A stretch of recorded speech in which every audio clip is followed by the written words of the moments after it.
Jakarta by night is a beautiful sight. Selamat datang di Jakarta for BXL. It is the final round of the round-robin games, and both of these teams still have a chance of making it to the final. The venue is the Istora Senayan, the storied venue of many Indonesian triumphs, and we're hoping to get a little bit of history in BXL as well. Earlier on today, Rockets made it to their first final with a 5-3 victory over the Lightning. The Lightning eliminated 3 defeats out of 3. Now it's the Blitzers, the defending champions, in a repeat of last season's final, up against the Hurricanes. The Hurricanes need to win the tie and win it by at least 3 games, because the standings will show you. The Rockets, they have got 2 points. Blitzers have got 2 points. Hurricanes have got 1. A Hurricanes win in the overall tie, which consists of 4 matches, would put them level on group standing points with the other 2. Then if they win by 2, we go on to game difference. If the game difference is the same, we actually go to point difference, all the points accumulated in the 3 group games so far. It is very tight indeed, and the defending champion Blitzers, they are under pressure. Just confirmed, these are the final scenarios. If the Blitzers win, they are in the final against the Rockets.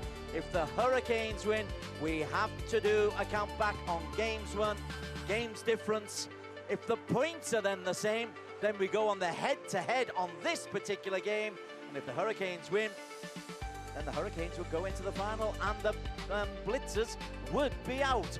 So many questions to answer. Ben Beckman alongside Des Corgill in the commentary box for tonight, and it's set up beautifully. The organisers thrilled to bits, I think, that BXL, with its time-based format of 4 games lasting 8 minutes each, no minimum or maximum points each game, but this time-based format has got us a game where both teams can still make the final, Ben. Yeah, they certainly can, which gives every single match within this tie, absolutely crucial. It's going to be a tense affair all the way through.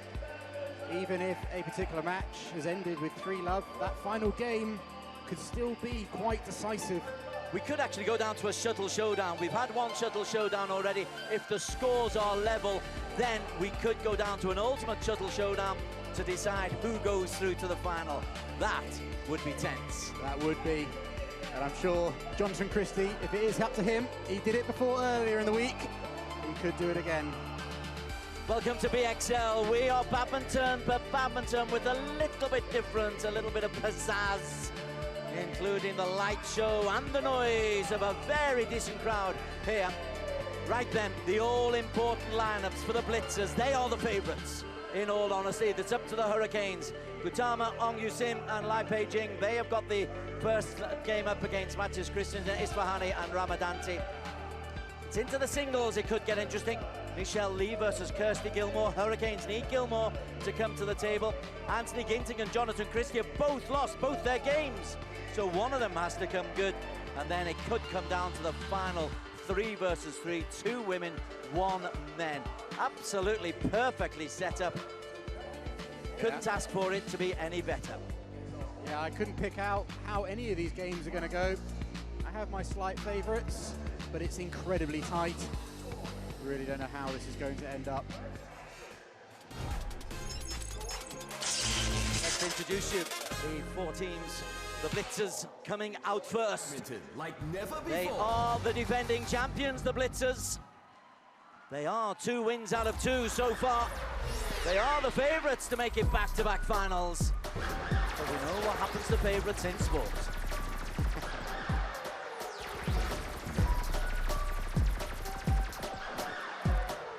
Please welcome to the court. Their 18 members and captains just being introduced out onto the court one by one. They've done a choreography. They've spent far too much time on this. Jonathan Christie and Michelle leading the way. Chirag Shetty and Ong Yusim, Gutama Rahayu, Lai Pei-Jing. They are all involved and they are pumped. You can't forget the captain as well, Hendra Setiawan, as always, doing his an impression of Cristiano Ronaldo. Is that the one who's that known for that celebration? Wasn't quite a very good one though, was it? And anyway, Setiawan, he is the man who has decided what the matchups will be. Their opponents, the Hurricanes.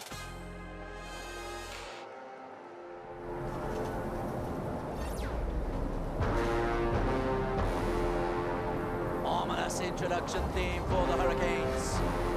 Please welcome to the court, Team Hurricanes. They must win.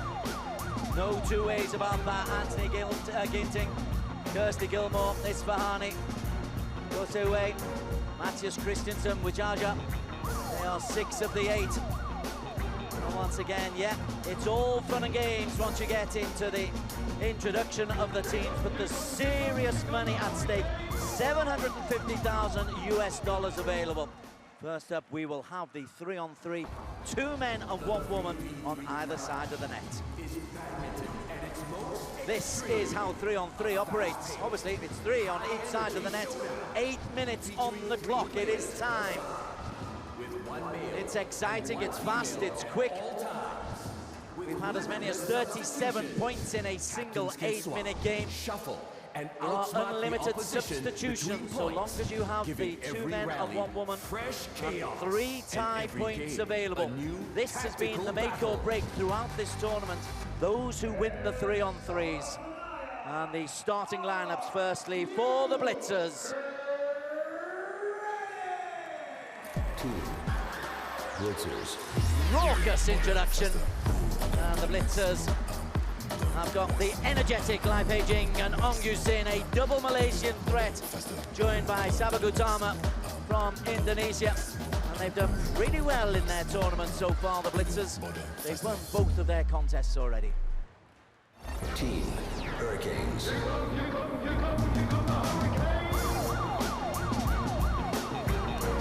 As for the golden boys and girls of the Hurricanes, Matthias Christensen is the lone Dane amongst the 2 Indonesians, Reza Isfahani and the very impressive Fadia Ramadanti. Then we've had a chance to see effectively these 3 lineups. These are the 3 favourite lineups for both of these squads.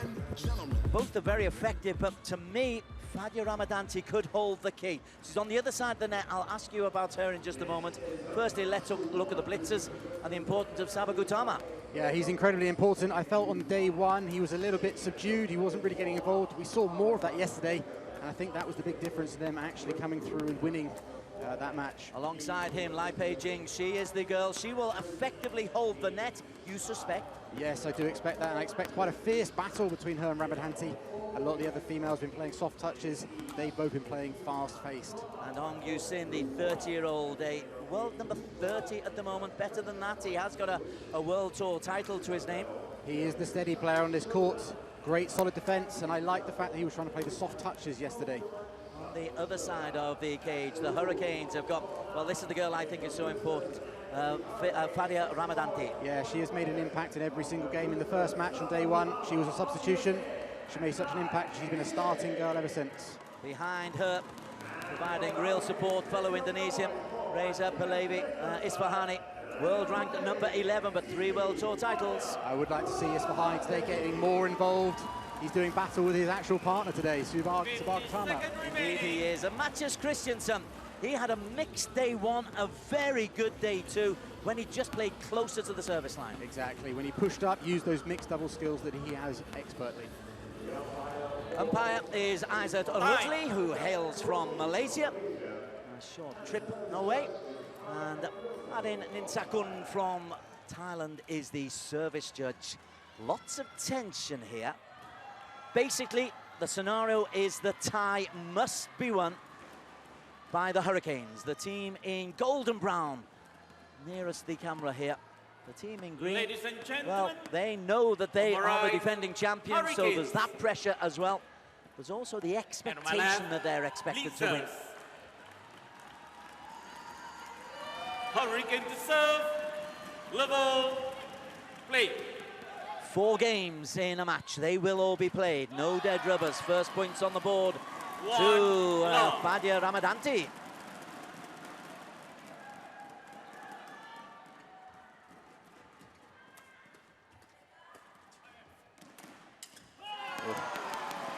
Christiansen is definitely up for this one. He's stepping onto Saba's side of the court. Isfahani's, look at this. That's coming all the way across. That's never his shot. It's never his shot in doubles, never mind trebles.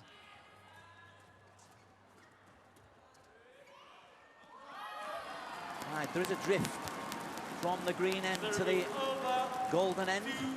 2-1. 2-1 early start for Hurricanes. That's good play from Matthias Christiansen. That's exactly what you said, Des, what he did so well yesterday. Pushing up the court whenever he can.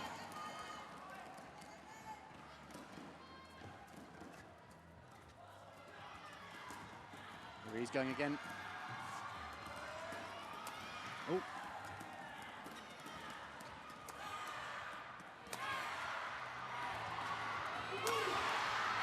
Good attack from Mr. Harney. Good attacking play overall from the Hurricanes. 24-shot rally to introduce those of you who haven't seen 3 versus 3 before. It's fun, it's fast, it's frantic, it's frenetic, it's fabulous.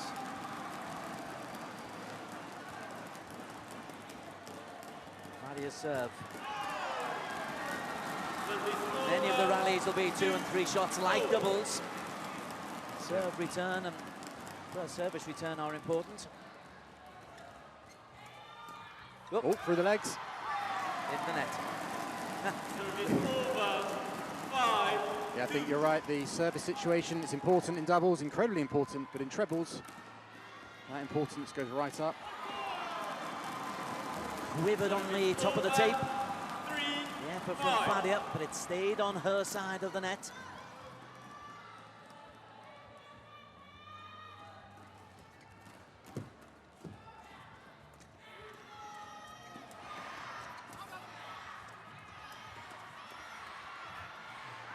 That's on Yusin playing the space.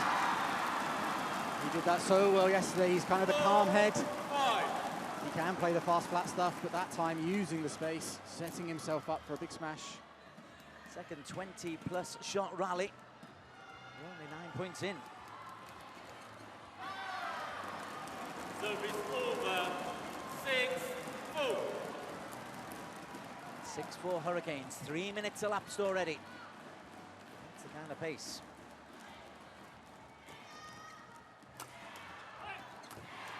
Yusin couldn't kill. Neither can Saba Gautama, who looks a little bit off the pace in the early stages. Yeah, he does look a little bit off. I think it's down to the Hurricanes are really on it. Out.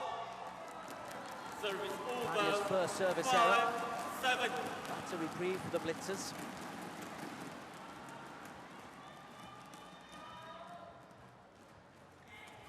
Oh, that is quick from Matthias Christiansen.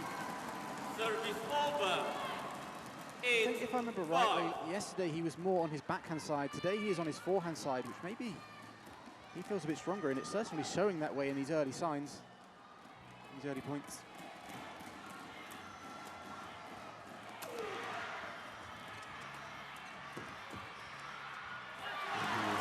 He was on the offensive, Fadia couldn't capitalise. 6-8. And I am looking at Isfahani because I am very keen to see how involved he can get in the match.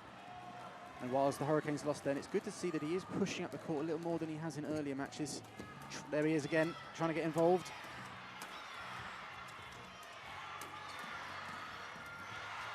Step up, yeah. And he looks more fired up as well, Isfahani. 9. Put the ball in the air at your peril in threes. Good finish.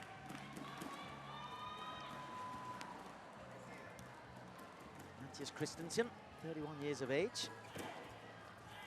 That is miles in. That's a poor misjudgment from Gautama there. 6. Maybe feeling the tension. I think all the players are acutely aware of how important these 3v3s are. Both these teams in yesterday's matches won their ties by winning both 3v3s. That one was absolutely fizzed at Christensen. 7-10.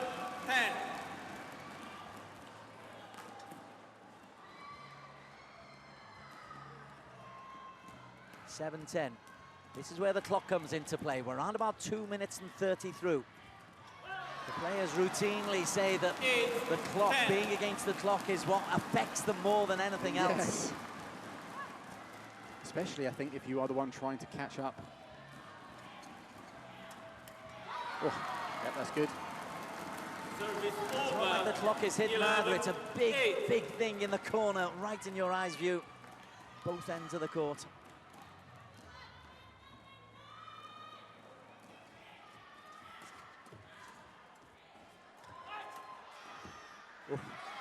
Oh, it's been called in. Service over. Correctly called in, Yes. as we said. 9-11. I think they, nope, not sure whether they left that or that was miscommunication. 2-point game. That's better judgment from Gutama that time.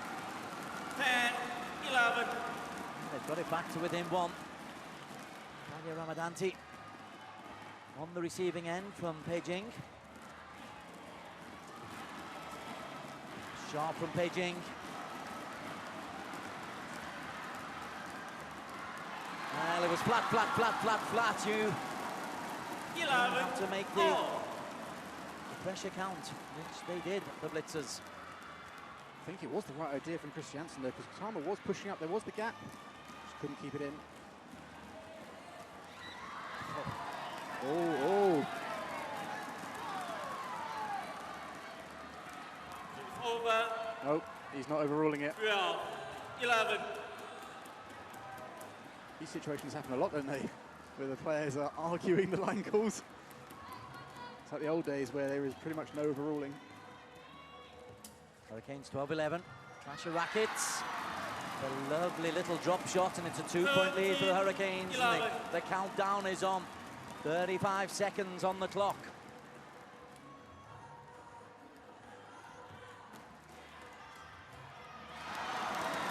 Service over. 12-13. It's a good time to make a rare mistake. He's been good on that forehand. Yeah, good from Isfahani. Oh, unfortunate. Good defensive play from the Blitzers. Right, are we going to get a point in? We're not, you know.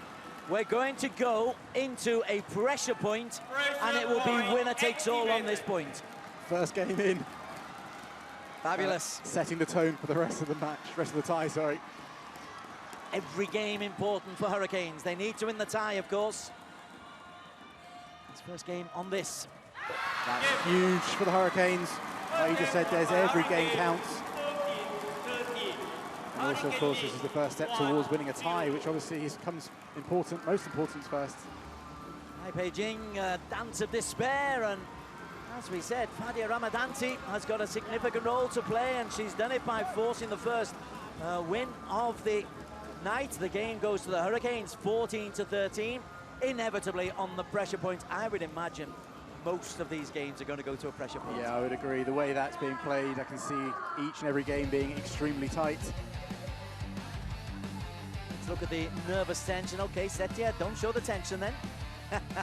Nervous tension very much on the cards. The Blitzers in green, defending champions, getting off to a reasonable start. The Hurricanes managed to pull back.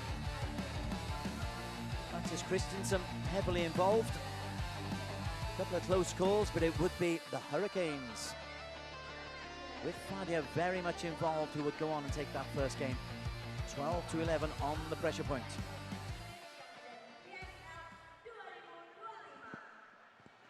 It's good to see Flandy Limpele, the captain for the Hurricanes, getting really, really animated. When he was a player, he was the complete opposite. He was one of the coolest, calmest, calculated characters I've ever seen. 15 seconds remaining. Showing a different side to himself in that role. On point.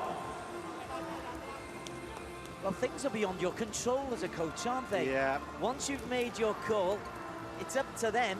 Yeah. So all you can do is shout at them. I think it's a lot less nervous being on court sometimes than being the captain stroke coach. Level. Change of ends. Play. Quickly into play, 90-second breaks between the games.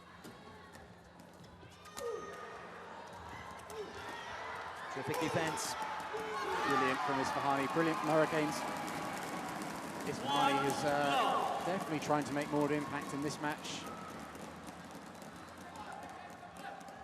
He is a really good reader of the game. Service over. Right idea from Chris Janssen. I wonder what words of wisdom Hendra Settelwem gave to his players. If there's anyone you want giving you tactical advice, it would be him.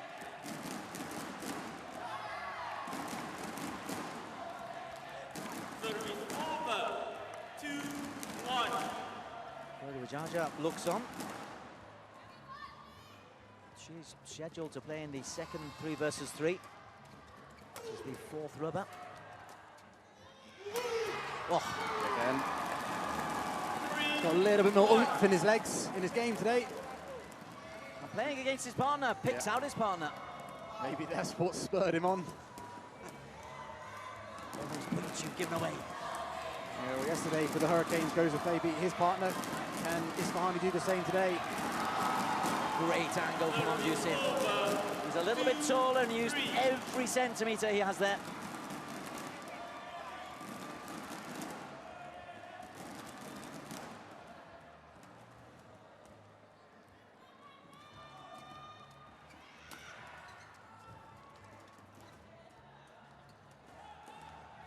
Far up the court, Christiansen's going there. He's taken what he did yesterday, doing it even more so. I do think changing over to his forehand side, I think I'm remembering correctly, he was more on his backhand side yesterday. He's enjoying that a bit more. Beijing sharper than X, who is responsible for losing the previous point, but stays low, keeps the racket head high. The Blitzers are doing well. A lot of the focus is on Hurricanes, of course. But I do think that's because the Blitzers are a bit defensive. They do need to get into the attack that little bit more. Lai Beijing is going to have to take up the initial role in doing that. She's on serve, 4-all.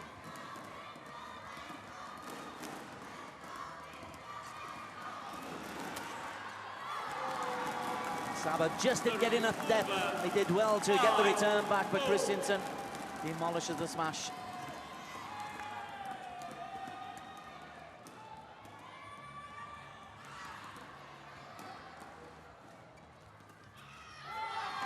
Excellent play. 6-4. She has got incredibly quick reactions, Rambadanti, around the front of the court.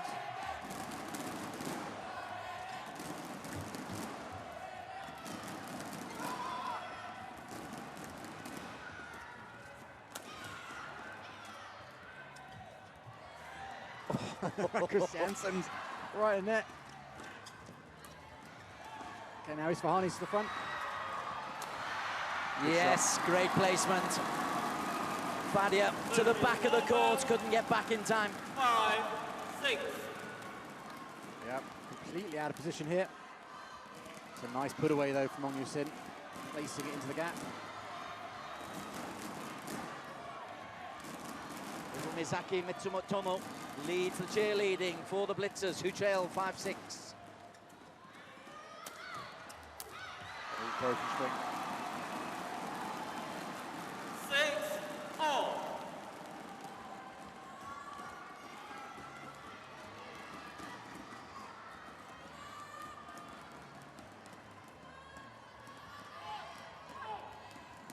A lot of pent-up energy in there, isn't there, Yes. from Reza?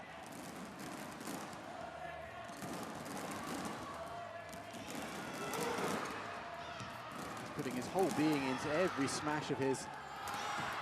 Look at that, with a shout as well. Service over. Brilliant attacking play from Hurricanes. 7-6. I do think the Blitzers do need to try and enter the attack a little bit more though. Van Beckman with the analysis and the tactical thinking. This is better. Can they finish it though?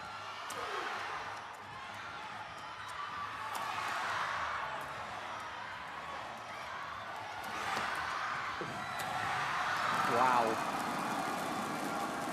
Unbelievable. I'm not sure whether Christiansen's motivated because if they are to come through today, in the opposing team, the Rockets, is his girlfriend, Alexandra Boe, so maybe he wants to not let her have all the fun tomorrow. He is fired up. They all are.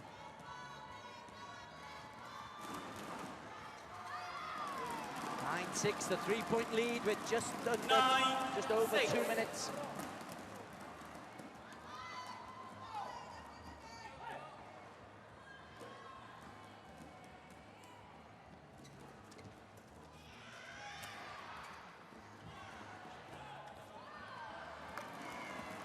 Gently lifted over the nets, over the player, but out of the court. Here's a Jolly. Leads the clapping for the Golden Hurricanes.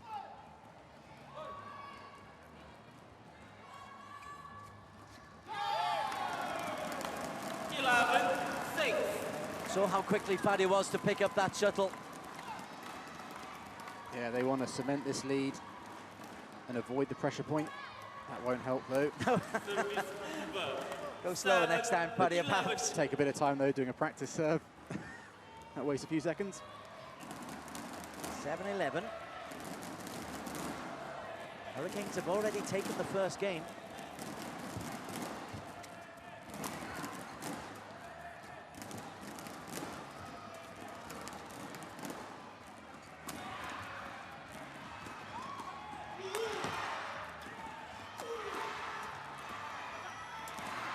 That is brilliant shot. Reversed across that. Long Yusin. He hasn't got the hardest smash, but he's got plenty of variation, and that's an example of it. That is unbelievably good. Technically brilliant. I am looking down here at the Blitzers bench. Oh, no, wait. There is a substitution. I thought one was coming because I could see Chirag Shetty. Oh, there's 2 substitutions here. So Chirag Shetty, the India, comes on. And at Ruhani Rahayu, I think this is, Hendra's done this, because he hasn't done this at all in this competition, is to try and bring some attacking play onto the court. Both Chirag's going to add, he's an amazing front court player, and also if he's at the back, he can hit it very, very hard from there too. Blitzers need to get this taken quickly. It's partner versus partner. Utama versus Isfahani.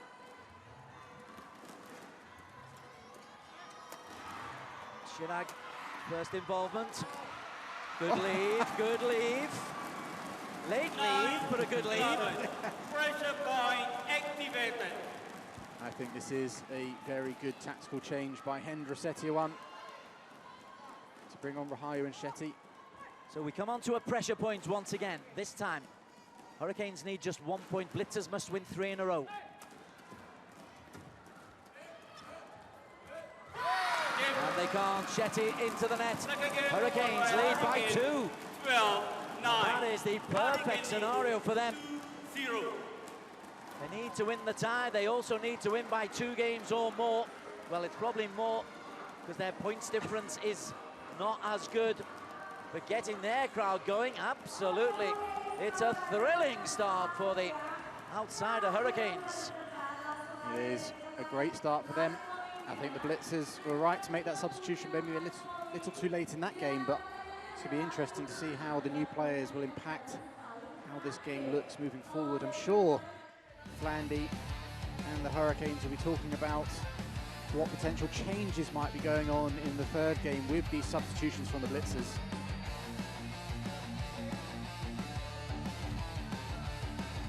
Cheerleading, an important part of the team game, because there's not actual coaching going on. The individuals don't have their coaches. Yes, there's advice, but the coaching is kept to a minimum.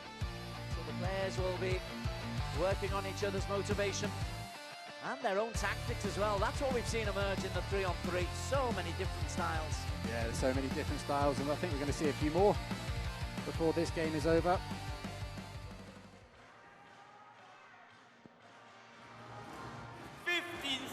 Remaining players on court. Shetty and Rahayu trying to get themselves warm, especially Shetty there doing some shadow badminton. Bit of Bruno Mars to get the crowd going as well. Time. Not a bad place to be on a Saturday night. Interesting. 3rd game. Shetty Level. receiving the serve. Play. Fadia is back on the court. 1 love. Yep. So it was a... Oh, no, she wasn't taken off, was she? No, Yes. no. The Hurricanes, it's a working formula. They're going to stick with that. The Blitzers doing something a bit different. And I do think this will put a much more different complexion on the match. Shetty has come on for Ong Yu-sin. Shetty's a more attacking-minded player to Ong Yu-sin's defensive. Oh!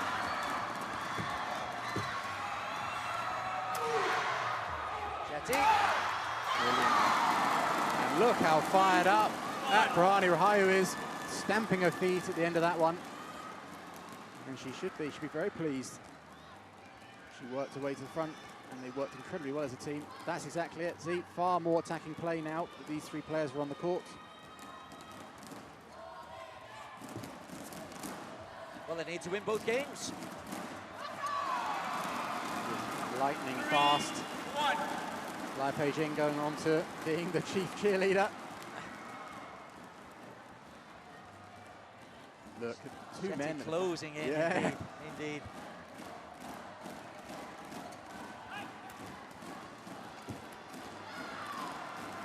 And the thing that helps as well with the switch from Lai Pei-jing to Rahayu is obviously a women's doubles player, and she's quite a little bit more stronger from the back.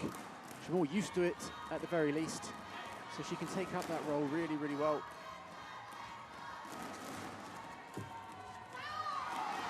Drifts wide. Service over. 4-2. The Blitzers living up to their American football namesake. Extra bodies.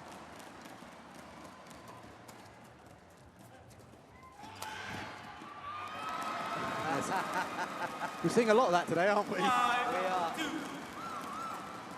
Something the Indonesian players like to do. The player Kevin Sanjaya Sukamuljo made that very, very famous.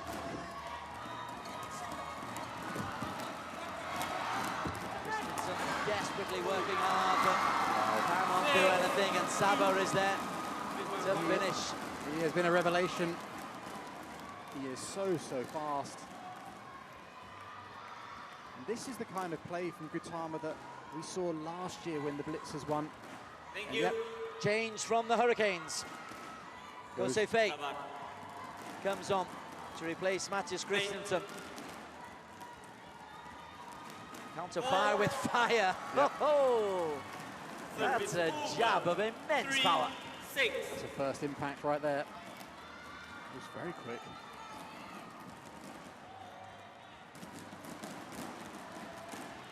And he goes straight into the serve. Look at that. Service over. 7. This change, I've said it a few times now, but to bring on Shetty and Rahayu, stroke of genius from Hendra Setiawan. Service over. 4-7. 4-7. Not halfway through yet. Ooh. Service over. 8-4. In these short games, mistakes like that take on double significance.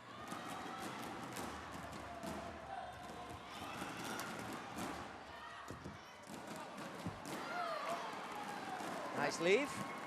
Service over.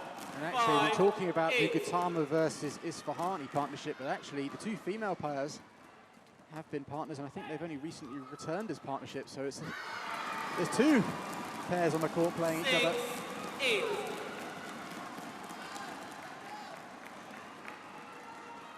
And then you had the men's doubles battle between Shetty and Jose Fei. That's a fierce one out there.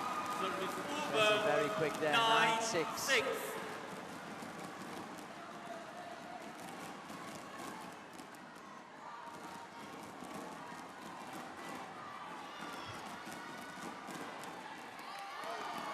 Drops long.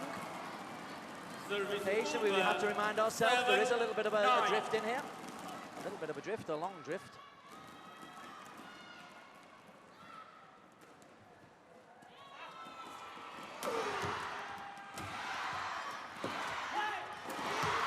No. That's Apriani smashing as strongly as the men. 7. She leaped up incredibly well there. Don't quite catch it on the replay.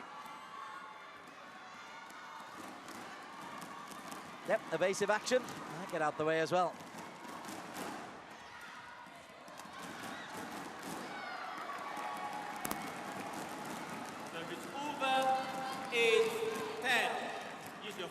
2:30 to play. Blitzers by 2.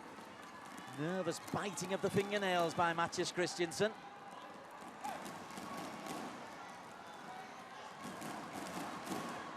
Shetty to receive from Go. Go playing for the Hurricanes.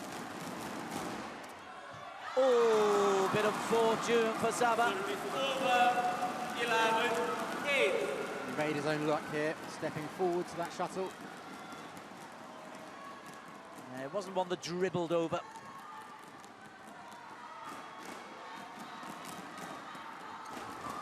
That is insanely fast. 12-8.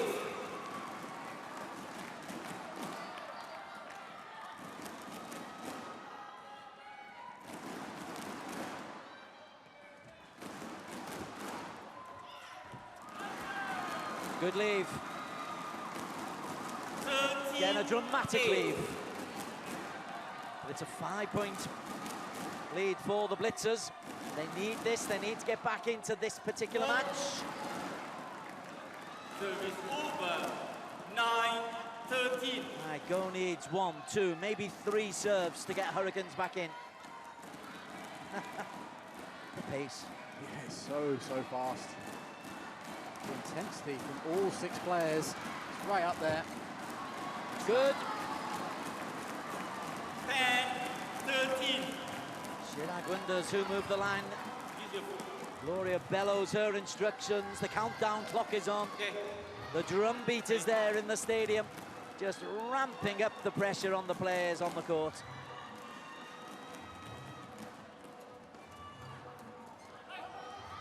Oh, it's long, it's long, it's long. Couldn't be long by far. 14-10.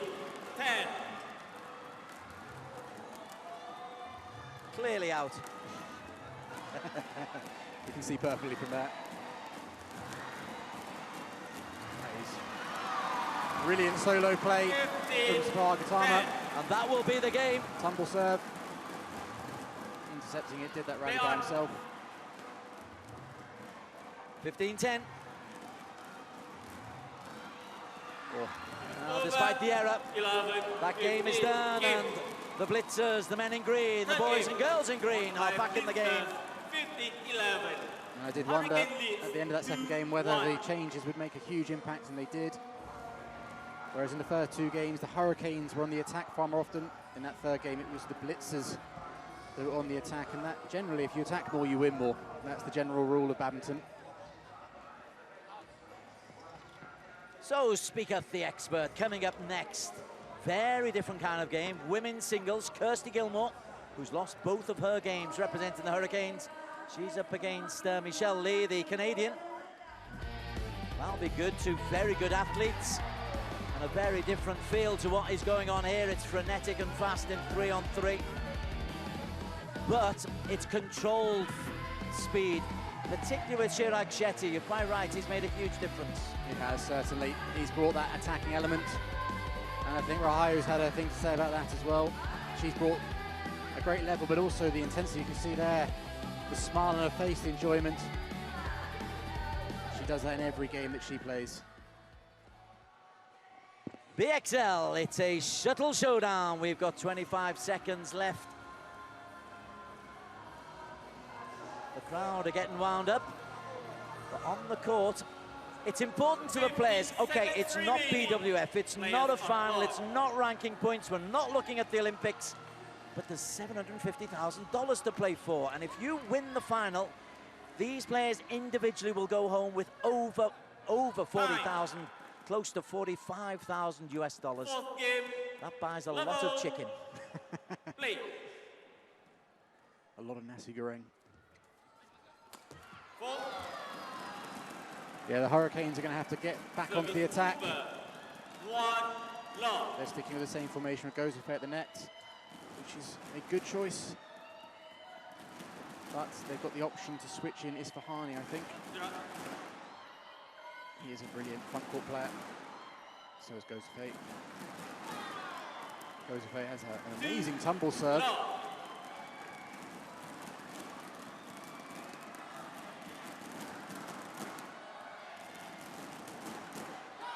Ooh, back to back from Chirag. It's the serve. Love. There's service situation.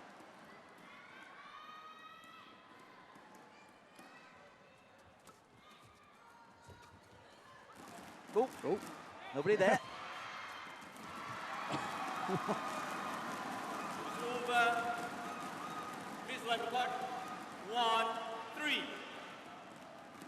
don't know what happened to Isfahani there. I think he was anticipating it going down the line. Yep. Thank you. Dive for the cameras, showing off Isfahani.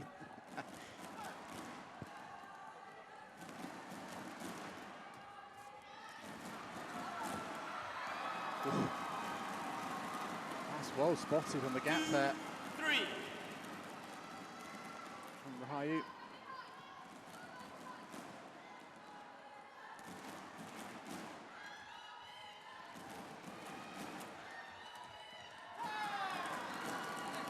Service over. They are certainly having a little more luck at getting onto the attack. Fadia's playing a role. She certainly is. She's not going to be as effective from the rear court position, but she can still create chances.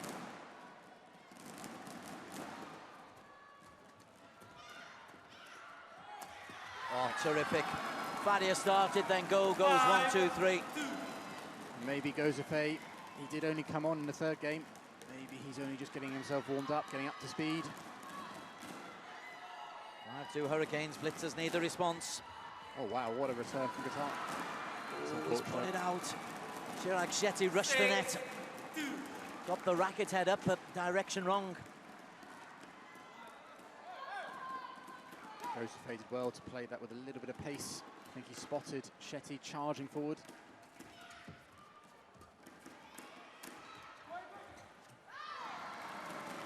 Service over. 3. Important for the Blitzers. Still plenty of time. In inverted commas, 5 minutes.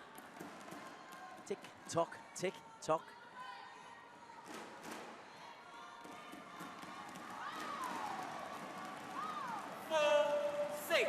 That's where you want the tape to be on your side. Tickles to the top of the twine.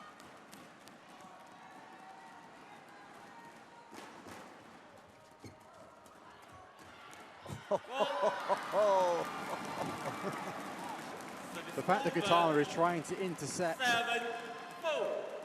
those shots from so close.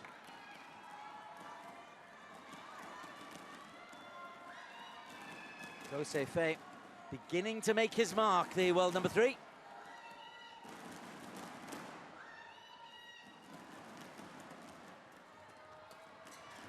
Really making his mark, Gozafe. Yeah, he's getting into it now. He's finding his stride. At the right time for the Hurricanes. 8-4 lead at the midway point. There he is again. Excellent. All 3 players involved in that rally. Bish, bash, bang.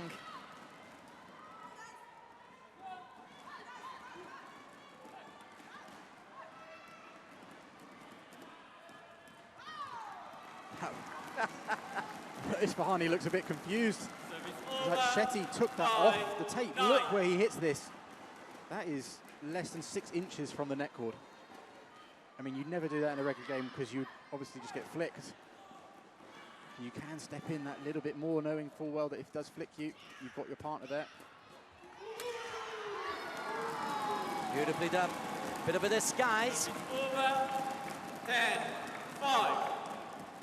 Isfahani's been relatively becalmed in the last game or so.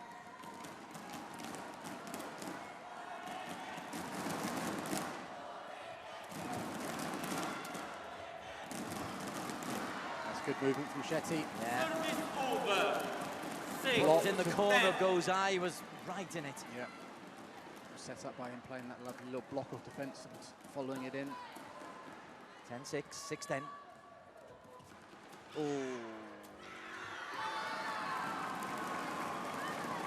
Service over. 11-6. The substitution bringing in Gozafe, that has neutralised Chirag Shetty's substitution earlier on. It has. It has. He's a little bit more nimble, and obviously he can be used as a front court player as opposed to Christiansen, who's more of the rear player. 7-11. Setsuwan looks a little nervous there. I think for the first time we're seeing him, as you can see there in our picture, actually away from the SPOTV Now team box by the court. Possibly giving advice after every single rally. Over. 12-7. Inside the final 2 minutes, if Hurricanes win this game, they win the first match. And we'll pick up 3 points. That's a nice shot. Good rotational play. 13-7. That's a killer point. And we are seeing all three getting involved from the Hurricanes. Yep. They're working well as a unit.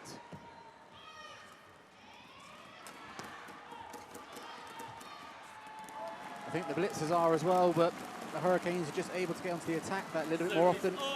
And that has been the deciding factor on whoever's winning the game or leading the match. It's been who can get on the attack. Gloria looking very nervous there. Jojo.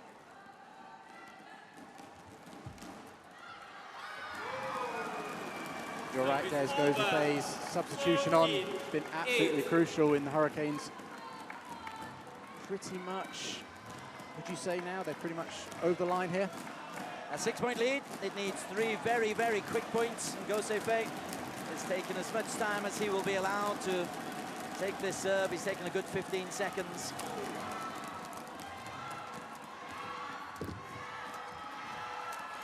Oh! 5 wonderful bits of defense, which all eats up the clock as much as anything else. 14. They won't mind losing that. They can keep the rally going longer and longer, running down the clock. The Hurricanes have won this. Lead by 5, even if they lose this point. Gamesmanship. Yeah, it is. All that for that. 15-9. Game. Hurricanes take this one by 3 games to 1. And they take 3 points for the tie. And they take a huge step towards the final. A really good tactical battle both on and off the court here. On the court with the players, but the decisions from the coaches to switch players in was crucial. So Flandy and Hendra both having an impact. Gosefei came in midway through the third, and he was able to really change things. It's a 3 games to 1 lead. Coming up next, we've got the Blitzers Hurricanes. Michelle Lee versus Kirsty Gilmore. And Kirsty Gilmore now has really got something to play for. She was a little bit concerned that she hadn't won a game so far. This is the perfect motivation she needs. Let's go down to court and let's get a post-match reaction to a terrific win for the Hurricanes. All right, I'm here with the Hurricanes. So it's getting serious here now at BXL. You guys know it's victory or nothing for the Hurricanes. So you started amazingly. What is the instruction from the team captain? Tadi tim kapten kita cuma ngomong untuk tetap terus semangat, terus cari menang. Karena kan kita harus, ini antara hidup dan mati ya. Jadi Hurricane pasti semangat terus sampai akhir. Yes, and we know that Indonesian fans in Istora Senayan is so loud. So do you have words for Indonesian fans? Terima kasih untuk yang sudah datang ke Istora. Terima kasih dukungannya. Tetap tunggu permainan terbaik dari tim kita. Yeah, boleh kasih tepuk tangan semuanya. So now who wants the signed shuttlecock? Oh. A happy Hurricanes. You guys They must really be so... are. They've made the perfect start. Sidi Fadia Mahmadanti comes from nearby Bogor. So these fans have seen plenty of her. And she's got the Hurricanes off to a start. Just to tell you that a +2 games difference is exactly what Hurricanes need. They've got themselves in the lead. If they win the tie, and they win by 2 games, it then goes down to points difference. That's where the problem is, because the Blitzers have a much superior points difference. It means that every game is important. Coming up next, Michelle Lee versus Kirsty Gilmore. Then the all-Indonesian pairing, Jonathan Christie versus Anthony Ginting. And then the final mayhem of the women's 3x3. You are watching a really good BXL from Jakarta 2025.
Okay, so I flew from Singapore for this event. This is my second time coming over here. Yeah, I came here last year. I enjoy this extra opportunity that we can see the players in the practice before the games, and we can also feel the performance here. Then it's so great. Yes, this is very amazing because we can enter the warm-up session and we can very close to the player. Okay, I mean like this warm-up court experience is very great. It's very lovely to see them up close, and then they interacting with all the fans as well. So I mean it's a lot of improvement from last year already. Yeah, I think this is a great opportunity. We can see a lot of great players here around the world. So yeah, we can see the famous ones. We can see how the excited is this event. Yeah, we are so excited. Because BSR bring many top players from around the world to this tournament. I think the 3-on-3 was quite special. My husband and I loved it, so that's why we came here again this year for this event. Sure, I will come back for next session. I will, because this is really an amazing tournament.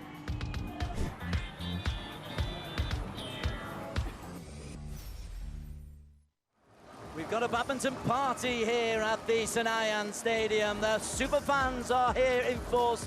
They're enjoying seeing the warm-ups of the likes of Michelle Lee, who elegantly walks onto the court as only Michelle Lee can. She's representing the Blitzers in the women's singles.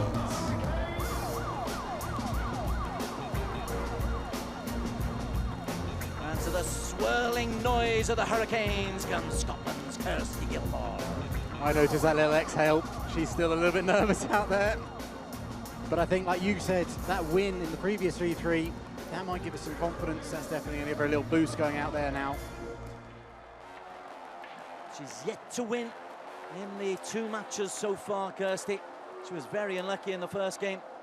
Let's have a look at 33-year-old elegant Michelle Lee, representing Canada, but born in Hong Kong, ranking number 16 just at the moment, has been in the top 10 as high as world number 8. 173, very good athlete, but I can imagine as a 400-meter runner, Kirsty Gilmore would be very, very good. She's an excellent athlete, 30 years of age now, looks after herself, body is in great nick at the moment. It is sometimes, I think you've mentioned this a few times, Ben, a little bit about the nerves and how she copes with her emotions. Yeah, I think all the most of the women's singles players have mentioned it either to me or in interviews about how the timed format just brings a different element. Obviously, there's the natural nerves as well. Michelle with a 7-2 overall record as the players go on through their warm-up, powered by Victor. Has been as high as number 14 in the world, but that was nearly a decade ago from Kirsty. It just shows her longevity in the sport. Michelle was in the top 10, but that also was amazing. 2019 was 6 years ago. Gosh, I know. Where does time go?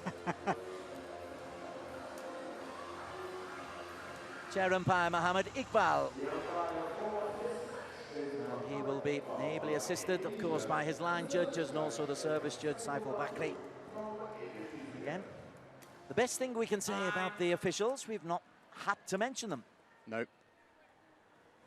They have been a little bit sometimes going, just get ready, but that's about it. Like now. We haven't seen a single warning. You know, with the rules, if you get done for time wasting once a warning, then it's a point deducted. We haven't seen any of that. I think that's a testament to the players are getting ready really quickly. They want to get on with things. And I have no doubt that it'll be the same here. These girls won't waste any time between points. Good little piece that we had just before the players came on about the Superfans. The Superfans is one of many initiatives for BXL. It is badminton, but it's not BWF badminton. It's slightly different. You get closer access to the players. You can go in and watch training, which is normally a highly guarded secret. And you can get courtside seats as well. And as we pressed our noses up against the VIP area, I could see them enjoying a very nice food in there. Yes. I have my sandwiches in plastic wrapper. An instant coffee. An instant coffee. Play. Blitzers through Michelle Lee, far end. Nice start. Service over. 1 love. You feel Kirsty needs to get some points on the board early to get those butterflies out of her tummy. Yep. She could do with a couple of easy points like that, or one very long hard rally for hitting a winner. I think those three things would definitely help settle down the nerves.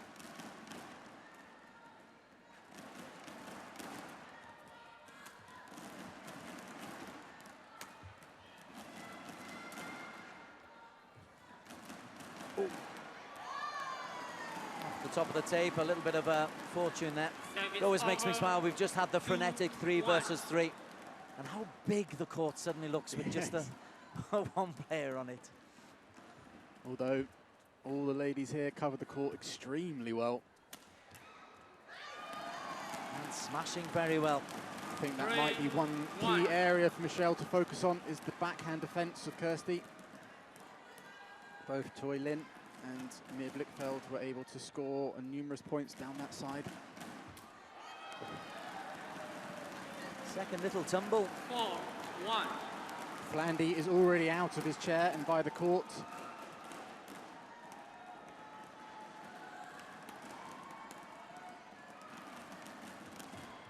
Had a shot from Gilmore. Service over. 2-4.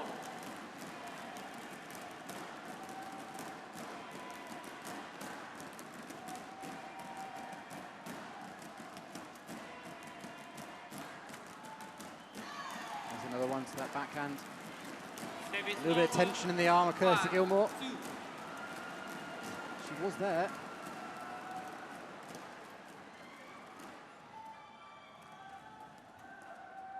Back live.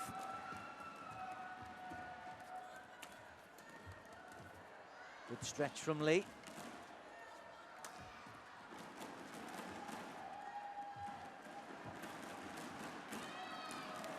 Dropped out from Gilmore. 6. Looking already for a little bit of advice. I think she does want the coaching.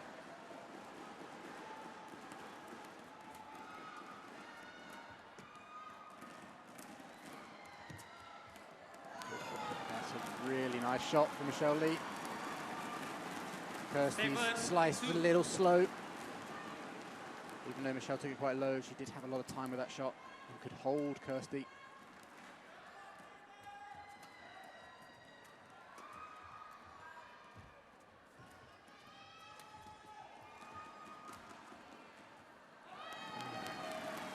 Punches it wide.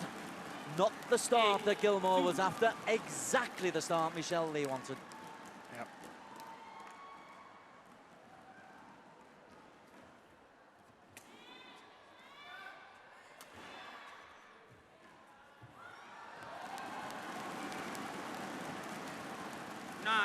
When she's on her game, Michelle, she makes it look effortless. Yeah, that is why she has been as high as world number 8, been inside the top 10. You have to have those kind of skills.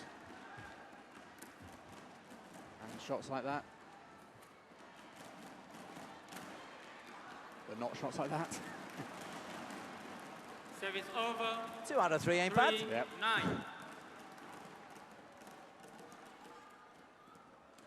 It was a long way wide, wasn't it?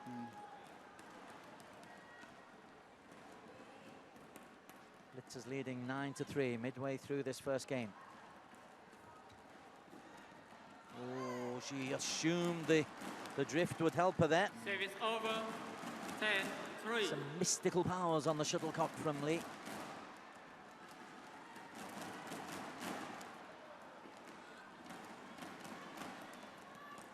Service over. 4-10. Point at a time for the Hurricane.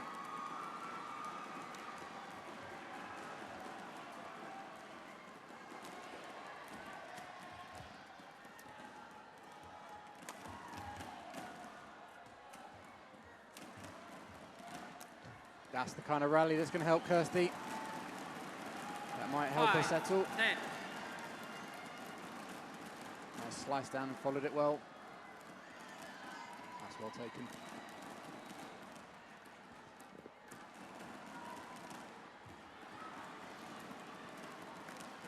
Six, 10.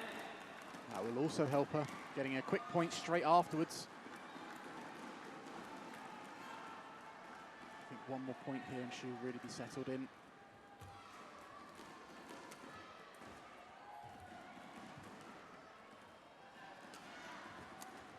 Excellent. Nice. Yep. That's exactly what she needed. 7, Not just the 10. winning shot and winning the point, but her length on all those lifts within that rally were absolutely going to land bang on the back line. Out. All then goes to waste. Service over. Temporarily. 11-7. Coming to the final 2 minutes of this first game. Gilmore settling in.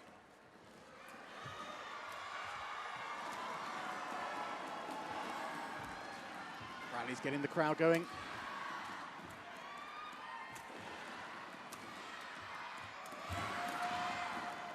That's going to land miles in. I think that was a little bit of fatigue, giving up and 12, hoping, Kirsty. I think she lost her court awareness a little bit there. Oh, stumbled a bit. Well, if you use that inside line, it's out. That one is out. 1:25 on the clock. It's a 4-point differential. 8-12. It's not beyond the realms of possibility that Kirsty Gilmore can get back into this, but she needs this point.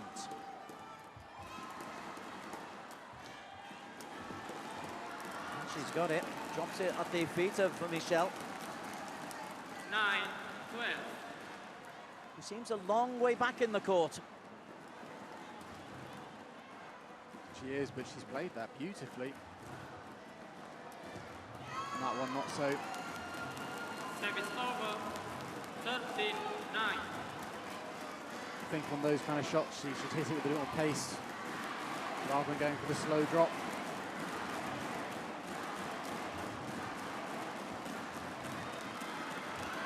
Oh! Terrific rescue by Michelle Lee.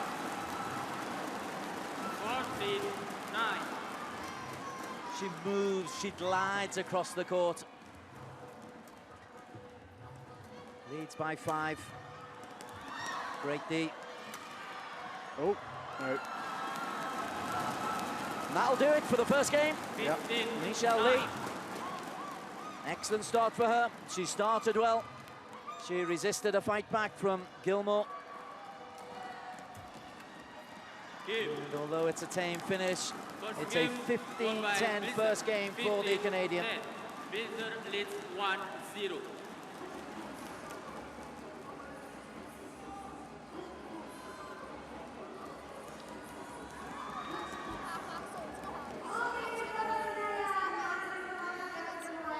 It restores Blitzers, in terms of games anyway, into a slight lead. What it needs is the Golden Girls and boys of the Hurricanes have got to win the tie. If they win the tie, then they've got to win by probably 3 games to overturn the games difference deficit that they have. If they win by 2 games, the games difference will be identical, and then it goes on to points. And that's where the Hurricanes have a problem, because they were, I think it was 25 points adrift. Quite a lot of points to catch up then.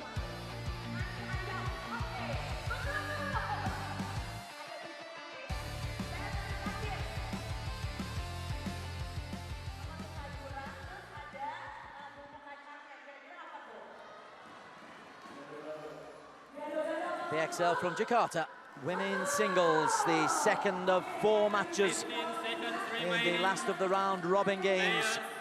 We already know that the Rockets are through to the final. We know that the Lightning are eliminated. That means that the other place in tomorrow's final, here at the Istora Arena at the Senayan complex in Jakarta, will be decided between the Blitzers and the Hurricanes. Hurricanes in the gold must win.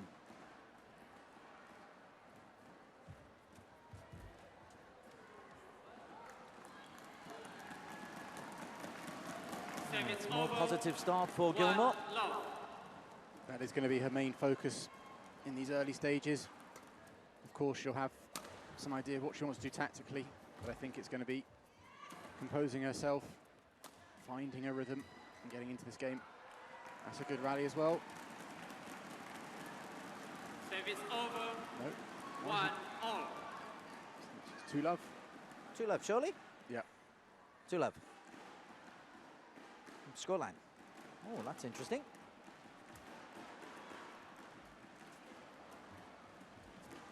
That is interesting. It is. 3-love. But the official scoreline and the official scoreboard has it 2-1. One. And so does the umpire. It shows how focused Kirsty is. Yeah, and now Michelle, to her credit, Michelle Lee is, to her immense credit, Michelle is telling the umpire it's 3-0.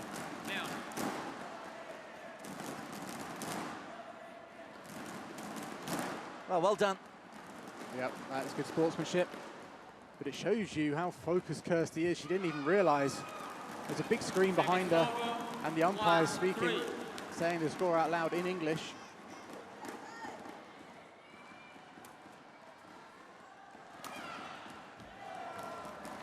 Lovely cross court. A clenched fist. 4-1.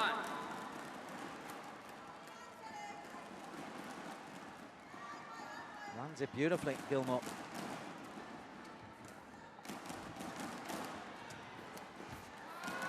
This is the start Kirsty would have liked. 1. Well, it's as strong as the start that the Blitzer, Michelle Lee, made in the first game. She went up to 6-1. Something like that, yep.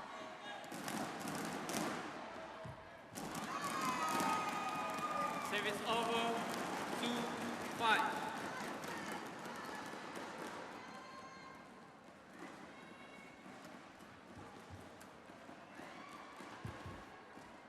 That is a very tight net shot from Michelle Lee. 3-5. And she drops down like a stone over the net cord.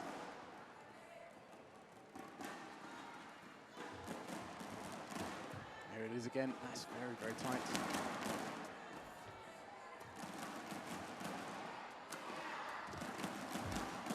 That one not that time, not quite there.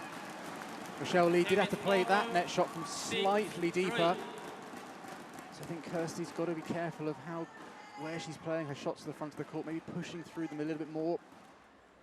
Because Michelle's got a range. If she's playing it inside that service line, she's finding the net very tight.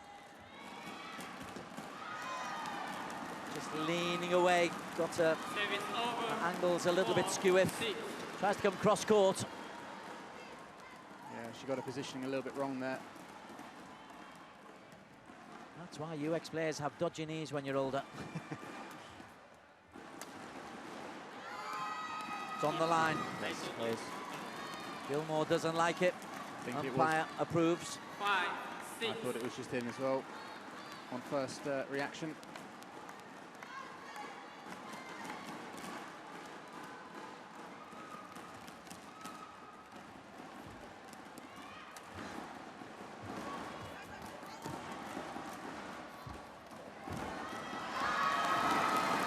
Brought to her knees by the comeback by the Blitzer Lee.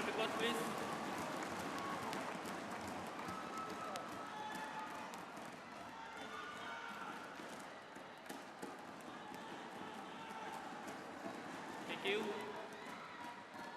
This is a good comeback by Lee. She was 1-5 down.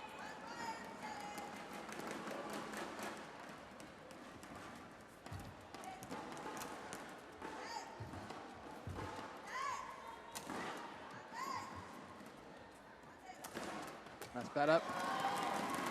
Good attack, but also the shot before, she pushed it in at Michelle. 7-6. So Michelle was unlikely to play back tight to the net.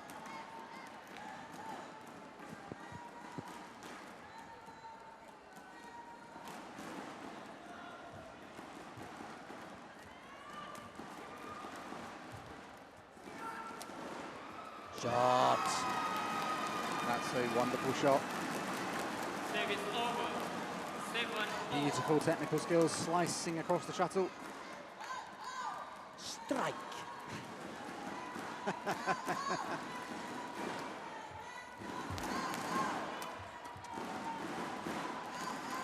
Oh, that's dropped in as well. 8-7. Oh, Kirsty Gilmore will look back at the start that she had and might regret not being able to capitalize on it. 2:25 to play.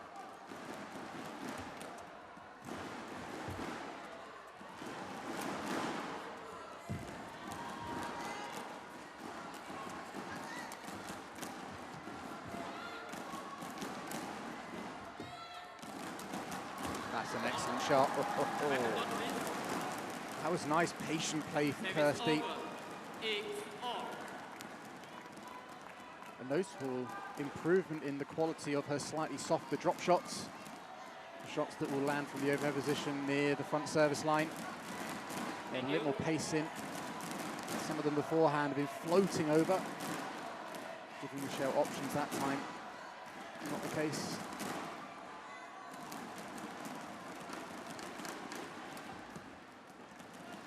And for both women, this is a sprint to the finish.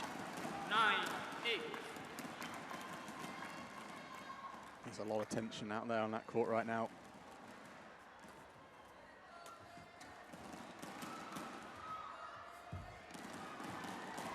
Three good net shots in a row.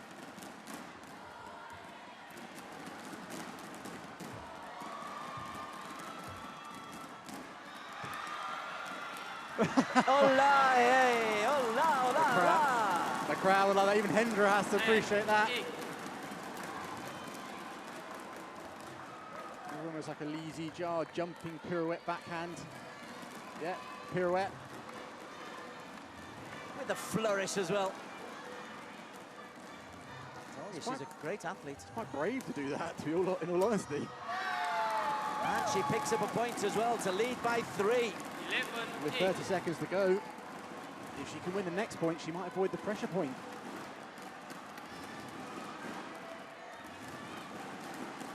Michelle Lee needs this next one.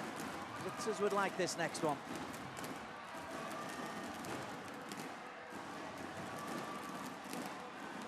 But she hasn't got it. And now Kirsty will take as much time as she'd like. She's going to change the shuttle. No, she's not. Ooh, she's going to play it. Oh, no. Game. Time. Give. That was smart. And Michelle. Not happy. No. Second game won by. Not happy. 12-8. I'm surprised Kirsty didn't want to change the shuttle. It would have looked a little bit less inconspicuous. Yeah, I think even though Blitzers knew that she was going to do that. That is becoming part of the BXL game, it is, isn't it? We're all square. 12-8. Good fight back by Michelle Lee from 1-5 down to get us all square to 6-all. But then Gilmore was able to put some lovely work at the front of the court, dominating the front of the court. You keep telling us, Ben. Yep, dominate the front of the court. That is so important in singles. There's many ways you can do it, and I think Kirsty starts to push into the court when she's not in a great position, only go tight when she can really control from there. And she played some excellent attacks like that one right there.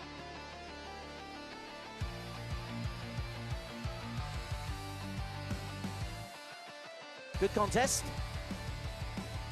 Nice match. Gilmore trying to use her power against the grace of Michelle Lee.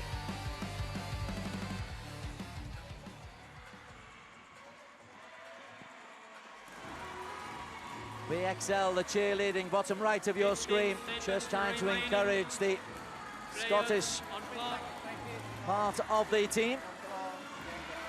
And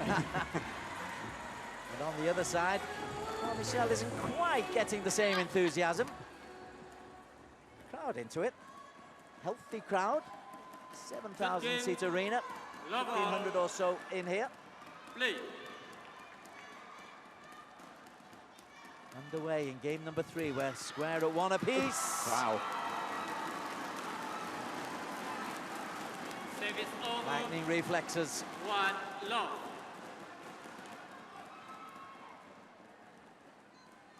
Kirsty can't believe that Michelle got that back.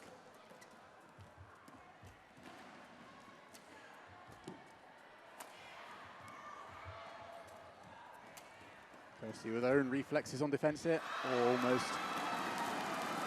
That pirouette's almost part of her game now. Yeah. For Gilmore.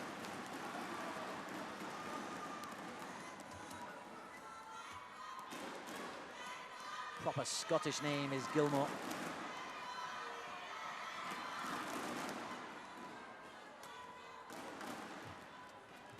She's got the drift in her favour.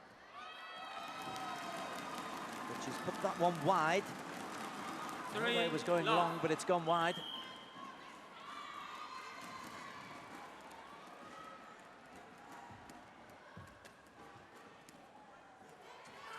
This should be finished.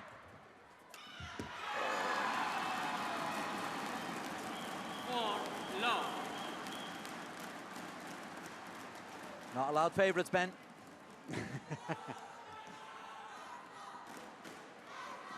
They are. You're not. Blitzers leading 4-0. That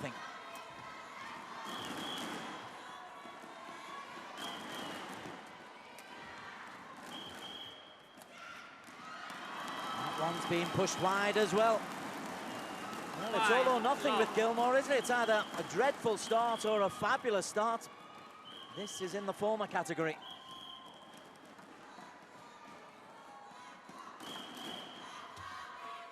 That's a bit better.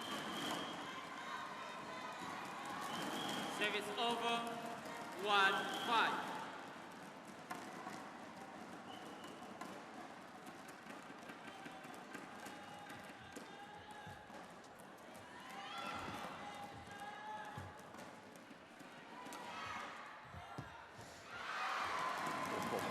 Feather-like touch, that's beautiful.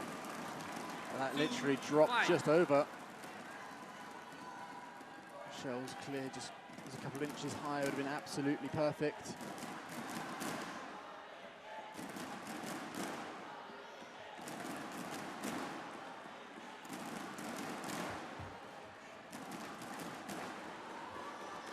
Three in a row now for Gilmore. Says Michelle. 5.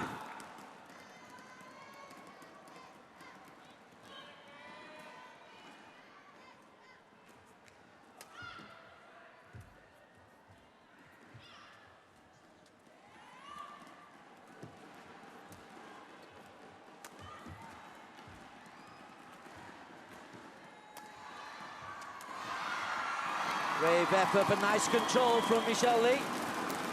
I think a big factor for both women is going to be how well they control the height. Can they get it just over their opponent to get them into the back corners? Both girls are quite tall and can jump up and are intercepting a number of these shots. Gilmore frustrated with herself, but she's deposited that one outside. 7-3, Lee and Blitzers. 1-1 in games. Sorry, 1-0 in games. No, 1-1 in games. Can't count.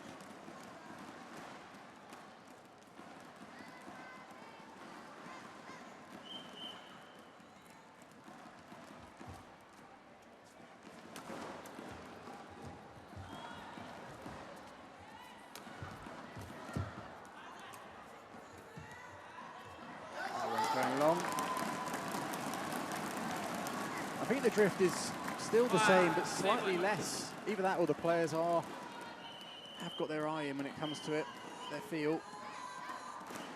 Backline misses are by a little less than they used to be. 6, 7.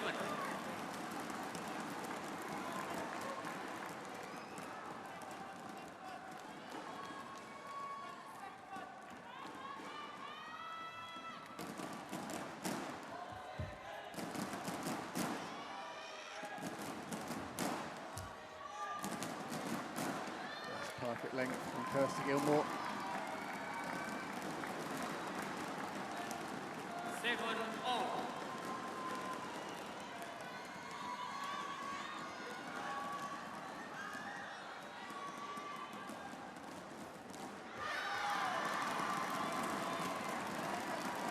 Good comeback this by Gilmore. Tell you one thing, Kirsty, I've been noticing on her serves. The last few have been, if Michelle was to leave, it would land near the line. A bit earlier in the game, they were going almost mid-court like there. That was almost pushed right into Michelle's body, so she's varying the serve in terms of the pace coming at her. I think that's quite clever play. That's another great play. And she's transitioning into what she's doing in the open play as well. 9, 7. 9 out of the last 11 points now have gone to the Hurricanes in Kirsty Gilmore. Threaded that one down the line. So I think the way Michelle needs to counter that is just be a bit more ready, knowing that Kirsty's going to try and change the pace from the front of the court. Be a bit more alert to it. Maybe do it herself. Or just play one of the best net shots you can. She's been very good at the net. She has. That's why Kirsty needs to be careful of playing like that, tight in, but with not really much pressure, inviting Michelle to be able to play that. Nice tight game, 9 apiece. Both women scrambling.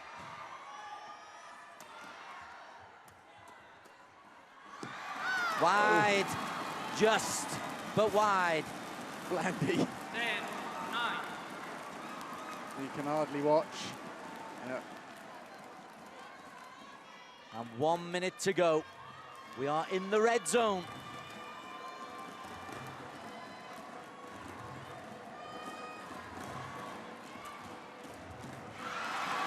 It's a tame point given away by Kirsty Gilmore. 11, 9. Well, that's 4 points in a row now for the Blitzers for Michelle Lee. After that red-hot spell for Gilmore. 30 seconds to go.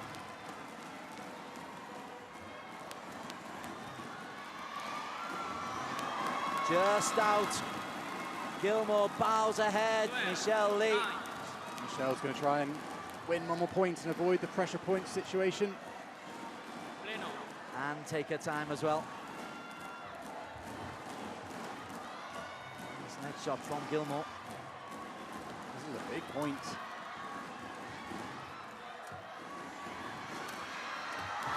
Excellent play from Michelle Lee. Right on the 8-minute mark, and it makes a 4-point lead. And a 2-games-to-1 lead for Michelle Lee of the Blitzers. And she is nearly there in securing a point for her team in Badminton XL 2025. We know that the Rockets await the winners of this tie in the final. And after 3 lots of 8 minutes, it's the Blitzers' Michelle Lee who leads by 2 sets to 1. 15-10, 8-12, 13-9.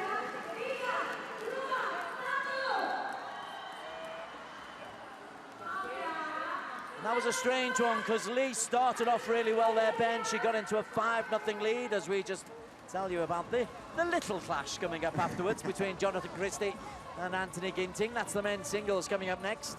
Green versus gold. But this game that we've just seen, this set, 5-0 early stages to Michelle Lee. Kirsty comes back, leads 9-7. Michelle Lee goes and takes it 15-9, 13-9. Back and forth, back and forth. Incredible stuff.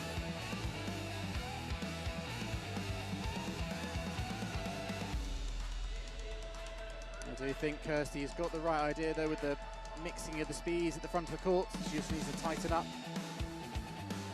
I think Michelle reacted well to that.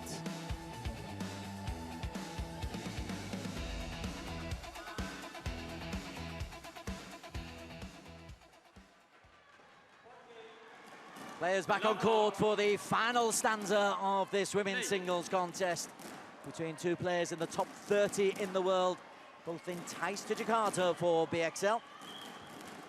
It's badminton, but not quite as you know it. It's badminton with additional pressure and additional humour. Not that these girls are seeing the funny side of things at the moment. It's very intense. Gilmore leads 1-0 for the Hurricanes.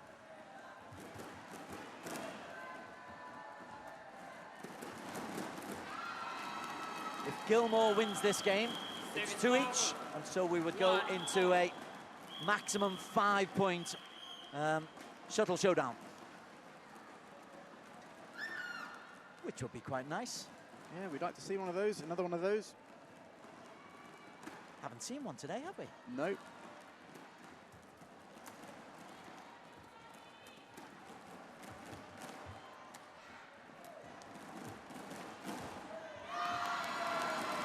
Slightly tentative at the net, but aware. She saw the green blur closing in on the net.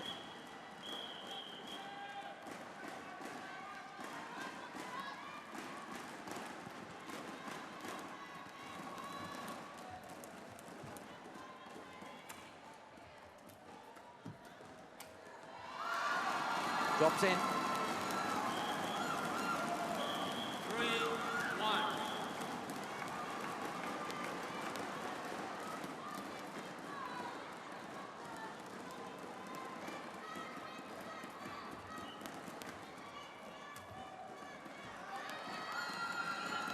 It's another slow start for Gilmore. 3 of the 4 games she's off to starts where she's not given points away, but she's allowed Lee to get 4-1 ahead. That's a better cross court. Service over. 2-4. It's well put away from Kirsty there. It was very short for Michelle.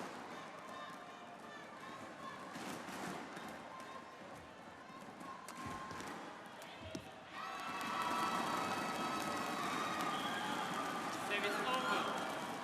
5-2.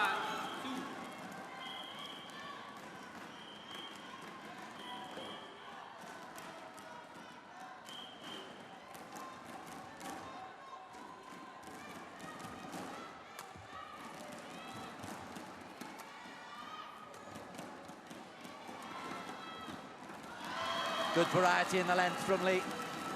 That's the difference at the moment, Michelle, when she gets the chance to attack. Not going for an out-and-out winner, playing with more precision. 7-2. And that was a nice variation on her serve, serving slightly wide there. So again, it all stems down to the front court. Can you win it?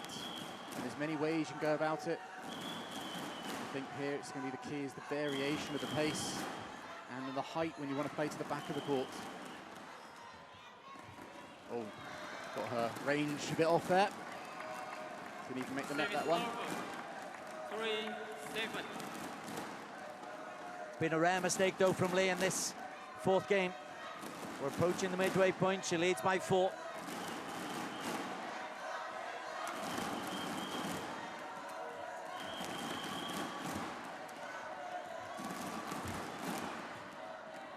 That might go long. It does indeed. Really long. That was almost onto the carpet. The drift is still there. Yes. It's been a feature of this court for the 3 days of play so far.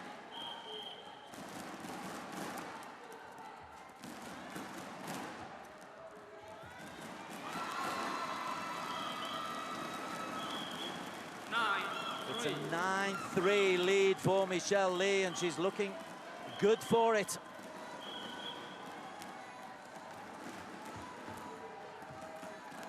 Nice. Yeah, well played. I think Michelle knew that was going to come back to the net, because last time that situation, Kirsty tried to lift it out and it went onto the carpet. I think she was pretty certain that Kirsty was going to try to play back to the net, and she was ready for it.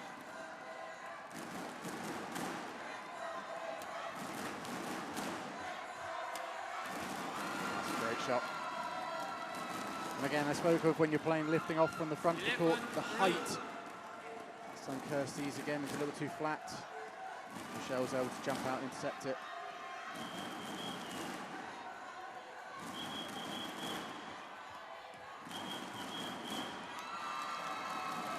Gilmore, desperate needs something. It's not working out for her. And Michelle Lee looks set to take game 4 with a 9-point lead with just 2:30 to go.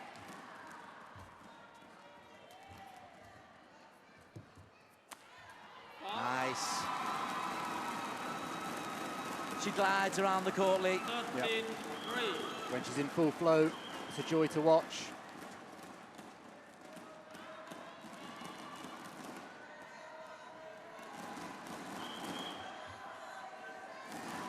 That will drop wide. Gilmore not happy. 14-3.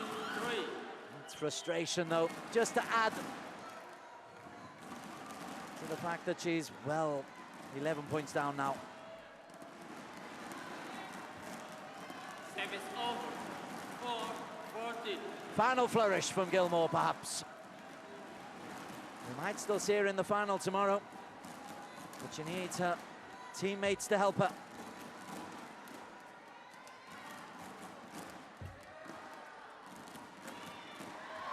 Drops over the top of the tape for a Gilmore point. 5-14. She races back into position.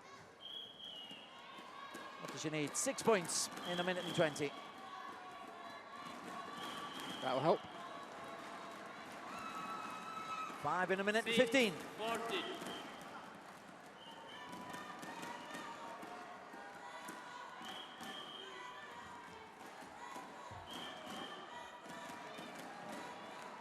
That will also help. Another quick rally. 14. 4 in 55.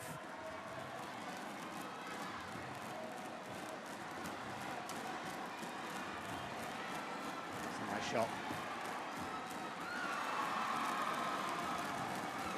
That'll do it for Michelle Lee. 15-7.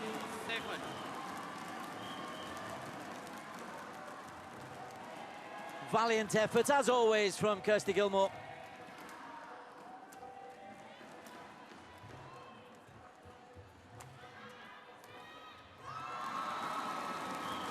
Backhand into the net. 16-7.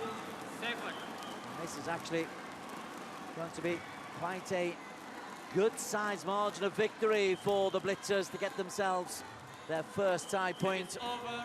10 seconds to go, though, 16. at 16-8.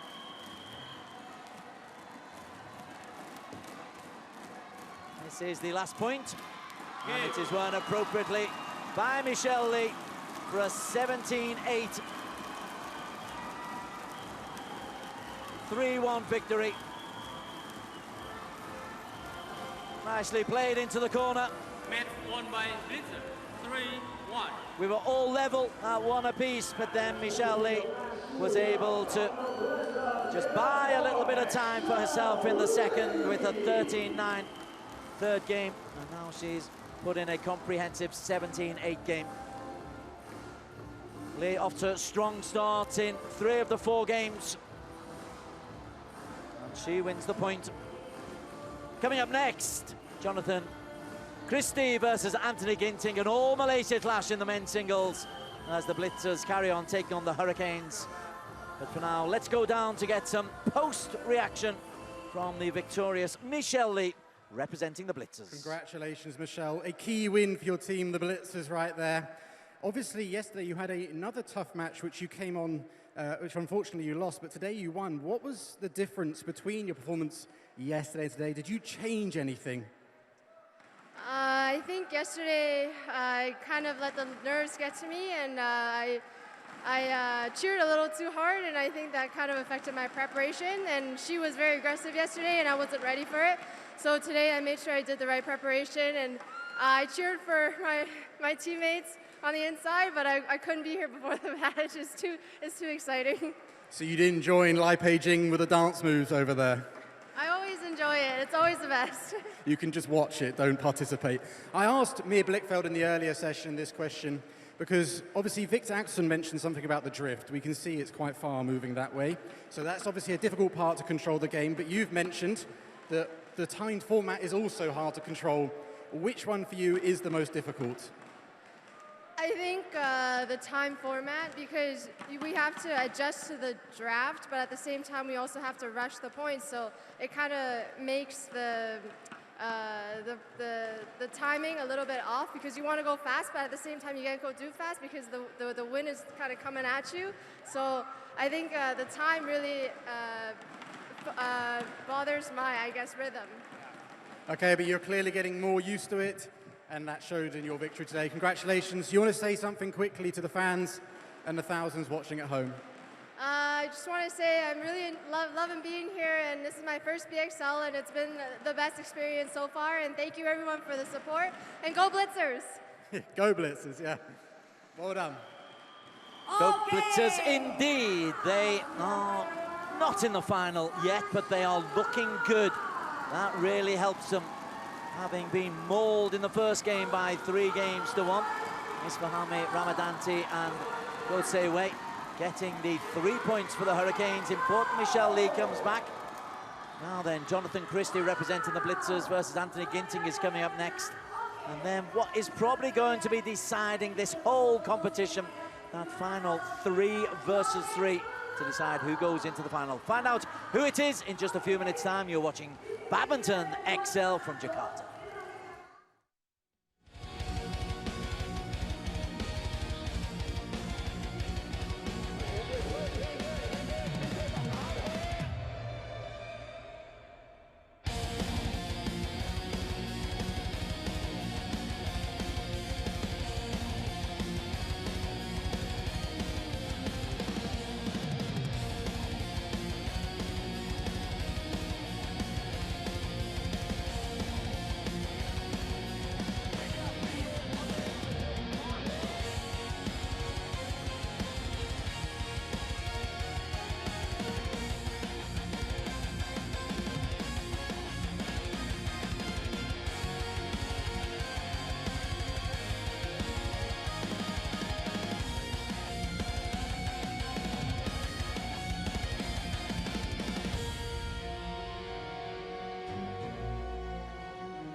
Welcome to Jakarta. Saturday night entertainment for you is BXL.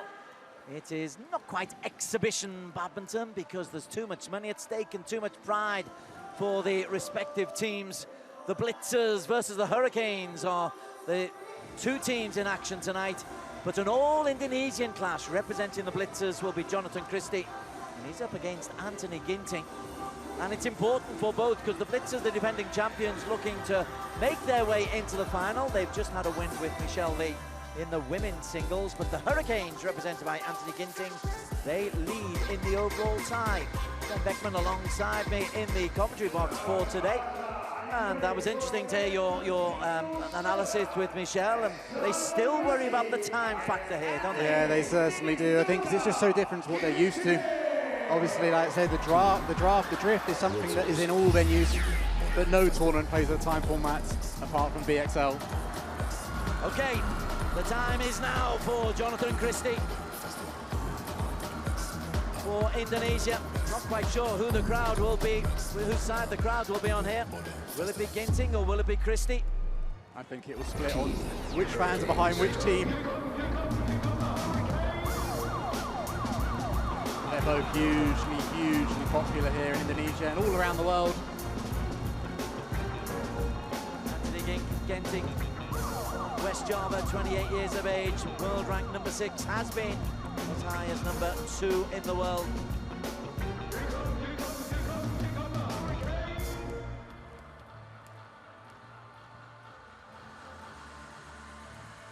Actually, it's quite interesting. I always keep thinking that Christie has had one win, but he hasn't, because it was the one he won was the Ultimate Shuttle Showdown. Correct.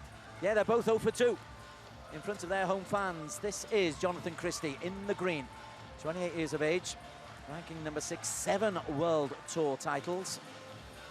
The XL history, well, it's his debut in 2025. Interesting to see what he thinks of the time format as well. Likes to play fairly quickly. Anthony Ginting, currently ranked 61, but has been as high as number 2, coming back from injury. Tokyo Olympic bronze medalist. That was a famous day, Anthony Ginting. Also bronze medalist in the Asian Games in 2018 that took place here. Tail of the tape. Well, it's pretty close. 4 wins for Christie, 6 for Ginting. Ignore the world ranking, you can see they've both been as high as world number 2 a couple of years ago. The most recent was the All England Championship a couple of years ago, which was won by Christie. Yeah, and that was an incredibly important day, iconic day for Indonesia, because it was the All England final. Not just any old rounds, it was a final. And you're right, it was Christie that came out on top there. But I'm sure they played each other thousands of times in the practice hall. Aaron Nilsakun from Thailand is the main official. Service judge Isaac Rusli from Malaysia. Of course, it was the All England final. Yeah, it was. Sometimes statistics, when you read them, you kind of forget how important the game was when they met. It was huge. It was Indonesia's first finalist since Taufik Hidayat in 2000. This whole country stopped. Yes.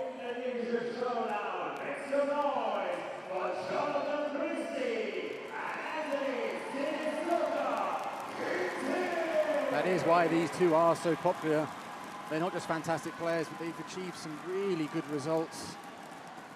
You mentioned Anthony Ginting's Asian Games bronze. Obviously at the same event, Christie won the gold. Well, after football, badminton competes as the one that really piques the interest of this massive country, this passionate country. Ladies and crazy gentlemen, country. on my right, Hurricanes. And on my left, Blitzers. Blitzers to serve Level. play. Christie in green. 2 right-handers.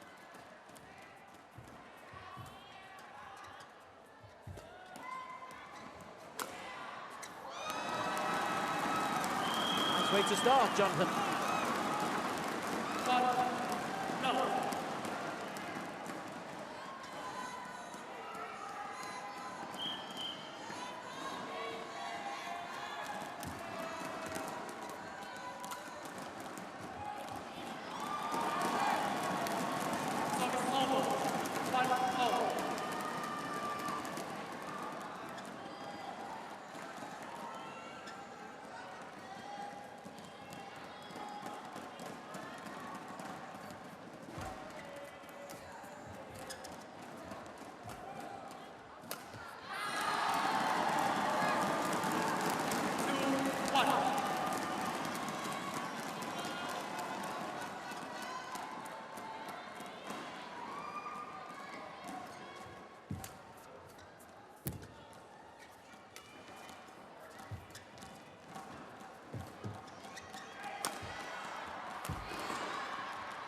Drops in.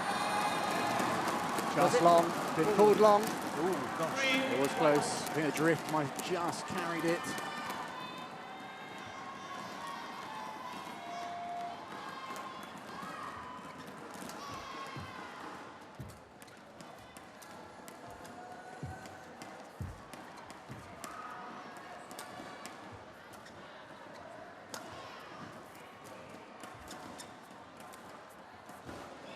Brilliant shot. It's good defence from Ginting. Patient play.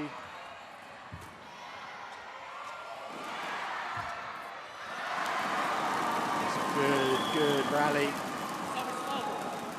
Both men patient in it, 26 shots in the rally. Brilliant patience, both Anthony and Jonathan attacking and defending, trying to counter. They had everything.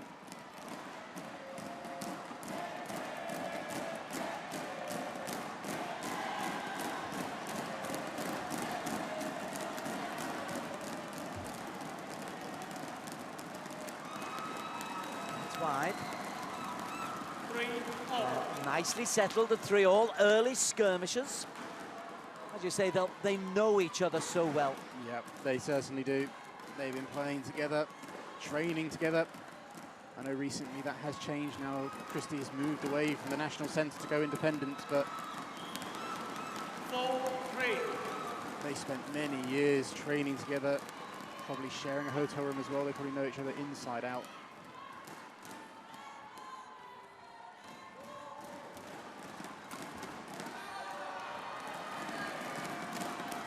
Service over. 4-4.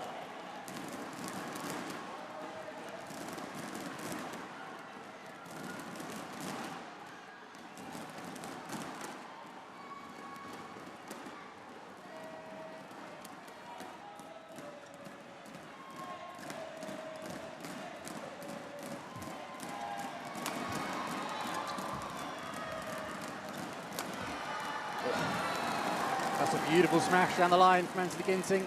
5-4. I want to see more of that. In his previous two matches, we didn't see his attack making as much of an impact as we know it can. Bronze medalist in Tokyo, Ginting.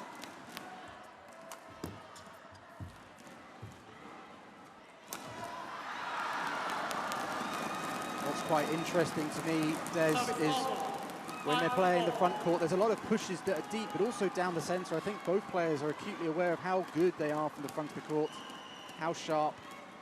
And as we know, there's always going to be a battle at the net, so pushing it deep into the middle is a way of kind of neutralising that area.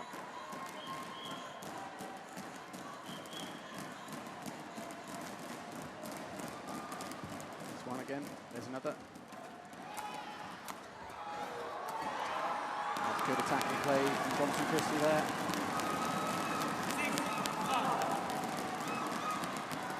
So it's going to be vitally important, whichever player decides to go away from that centre position first. If they can do it with sharpness and quality and open up the court, might create chances, a bit like Christie did there.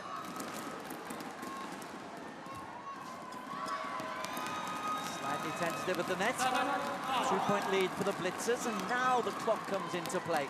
I don't think it will have been a feature in their minds till now, but then they'll look up and go, oh, yep. 52. 3-point lead, or 2-point lead. It certainly adds a psychological aspect to this as well.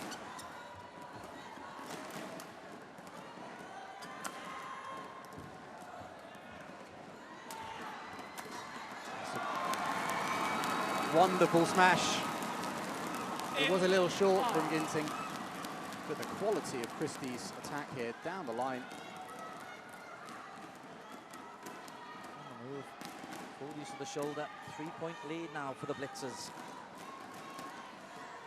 Off the back of a 4-point run from Christie. That's a good lift.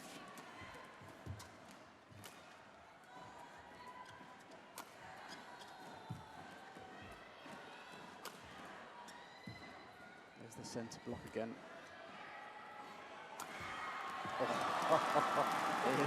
How he found that angle, I'm not quite sure. That was brilliant stuff. This is what he is capable of, and why he's so exciting to watch. Well, they both are, but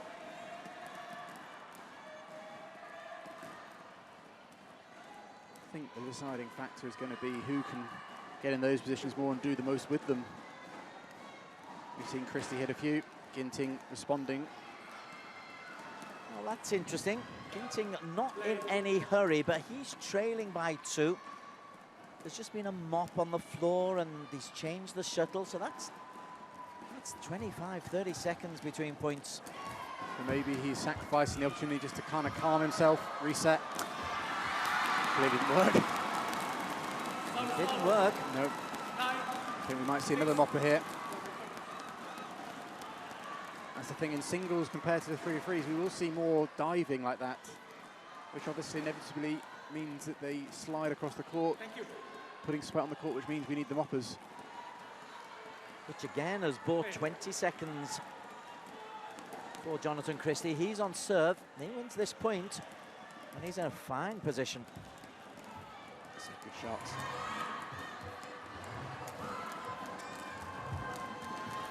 Oof, tight to the net from Ginting.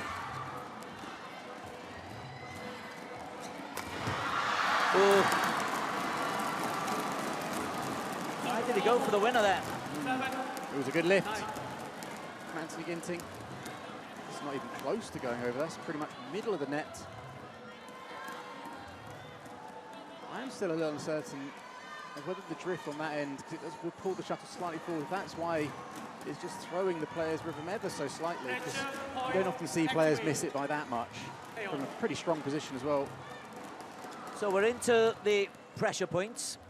This is the 42nd time already in this competition we've been in this situation. Blitzers just need 1 point.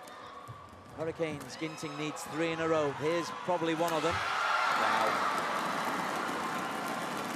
I think the number of pressure point situations shows how even all the players are in every single match.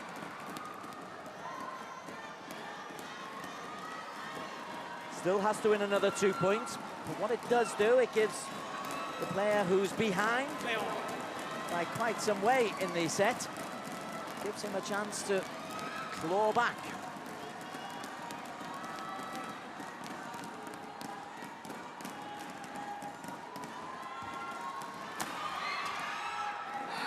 That's good as well. Yep. Far more attacking Ginting we're seeing today. I'm not sure if that's something that he's come out with or something Flandy said to him. So this is the deciding point. Be a real bonus for Hurricanes if they come from 2 points down to take this first game. Record. How did he lift it that deep?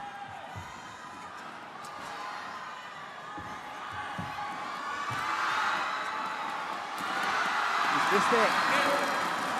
3 in a row for Anthony Ginting.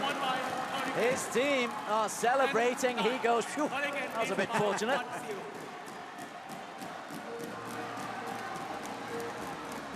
Missed that by quite a bit, a few inches. Really played those pressure points beautifully, Anthony Ginting, with some fine attacking play, some patient play in that final rally. That is important for the Hurricanes.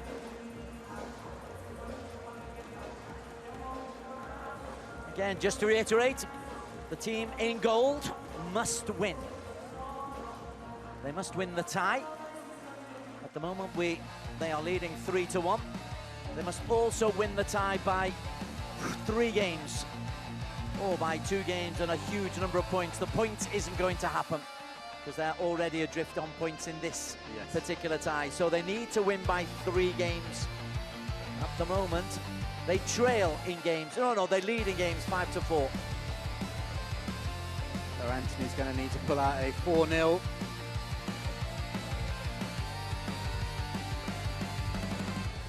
He's made a good start to do just that.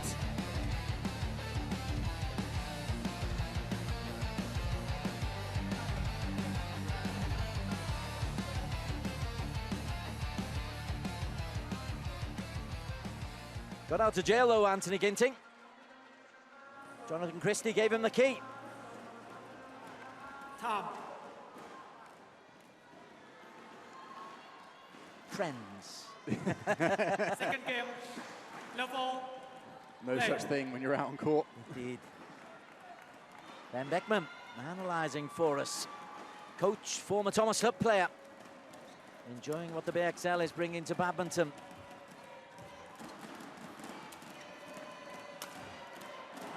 Including a Lovely overhead from Anthony Ginting. On the forehand side, Jonathan Christie. He really is coming out far more attacking in this game. Maybe another reason as to why we're seeing it more is maybe just knows what to expect from Christie a little bit more. Maybe he's just making him half a step earlier into certain shots.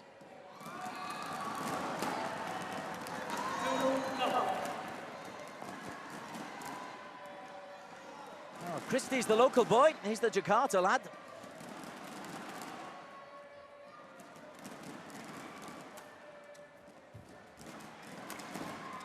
Good defense from Ginting.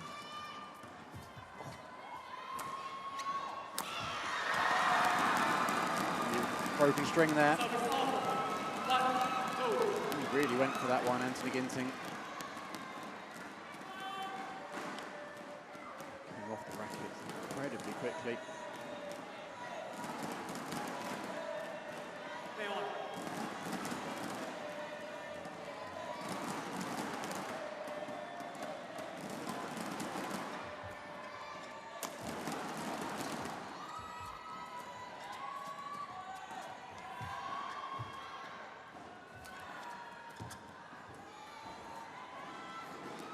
That's well left. That's a brilliant leave. Considering that is up against the drift. I think we will see even more attack from Anthony in this game. Simi is in the faster end. He's more than capable of doing it.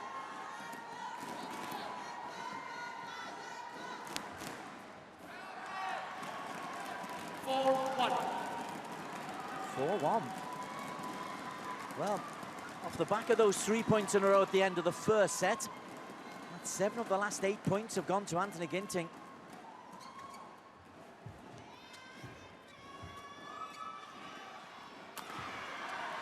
I went for it. He is going for shots. He is. Over on the coaching side, don't have to go for everything. Yes. And again, quite a long way out, actually.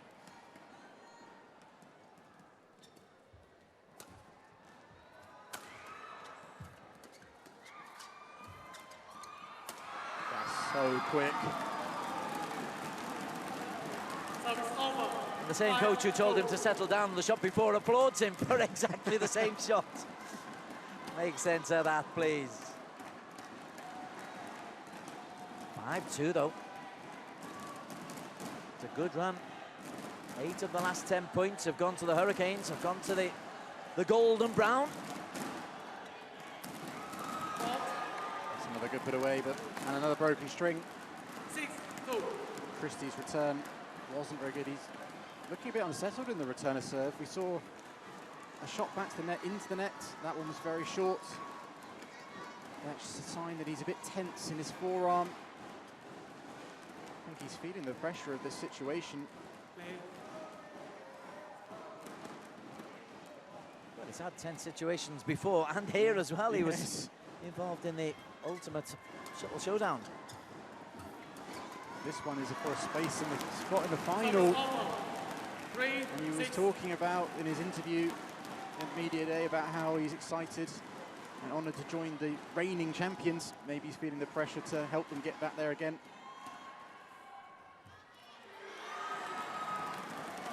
Service over. 7-3. That's a beautiful return. Similar to what Kodo Naraoka did earlier. Dropping it in, inch perfect.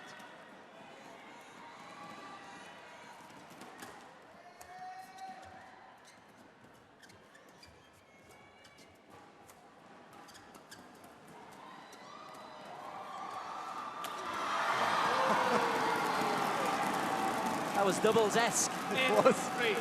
Maybe they need Anthony on the 3v3. He'd be pretty handy there as well.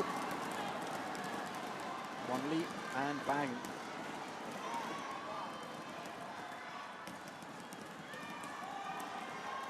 Three minutes to play, a 5-point lead for the Hurricanes.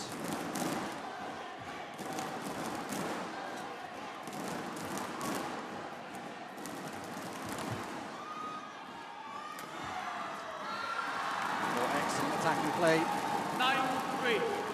I mean, Anthony is 0-2, but in both those games he lost, I felt he actually played well. He was just lacking this little bit of spark in his attack. And I think that's what's making a difference. That's why he's leading this game, this match.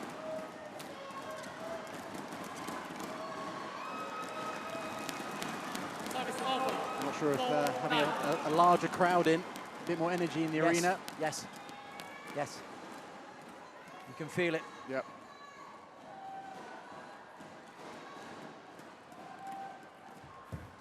That's well taken. I think Anthony was watching Kodo Naraoka earlier, who was using that tactic, the drop in net. 6-point lead. We're now down to 2 minutes on the clock, and Christie will look up. He'll know that the pressure's on. He needs at least 3 points. There's one of them. Very good way. We've not seen him in this kind of aggression. Yep. But it was controlled aggression. Accurate attack that he could follow. You can't just go wild with it. There's that drop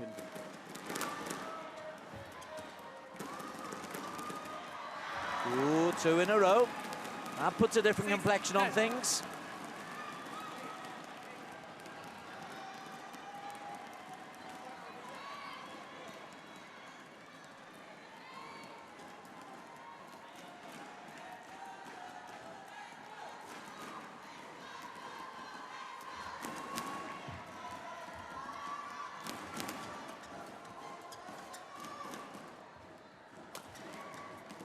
Largely defensive shot. Can't follow it. As we go into the final minute countdown.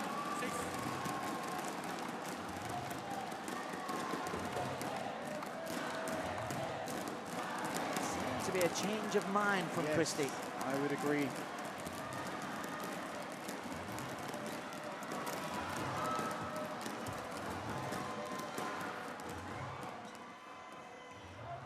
It's gone long.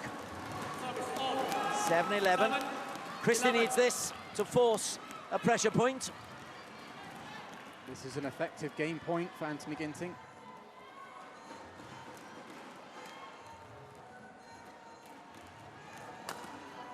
And that's pretty much the game.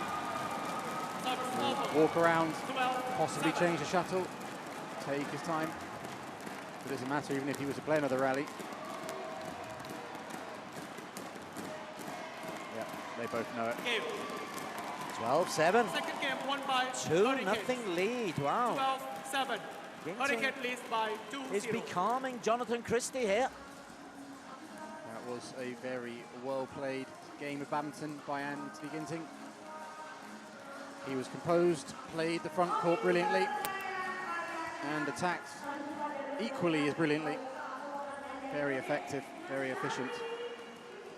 Do you reckon there was a little bit of an afters from the fact that he lost the previous set from a winning position, Jonathan Christie? He was leading 9-7, in control, lost 3 in a row, and then had a dreadful start to the second stanza. I think it did bleed into that second game. What happened at the end of the first? And Anthony took that momentum, carried it through that entire second game. Again, just to keep you appraised of what it means in the overall standing, let's just assume that the point goes to the Hurricanes, so they'll be level on points. We'd also be level on games at this stage, but the overall points differential would be in favor of Blitzers. So they need more games, to the Hurricanes, if they are to eliminate the defending champions. But they're giving themselves a real chance.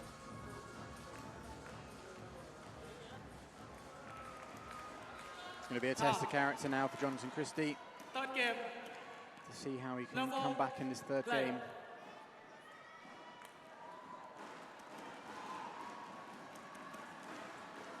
Christie in green, representing the Blitzers.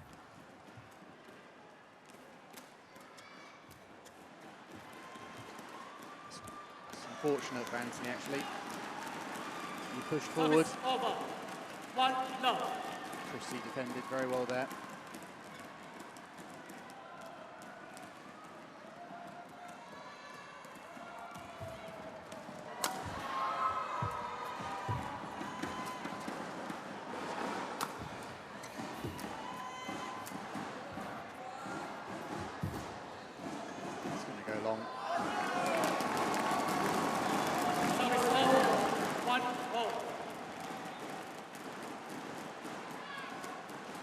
I actually think from this side, Anthony doing more of those drop-in nets might work in his favour.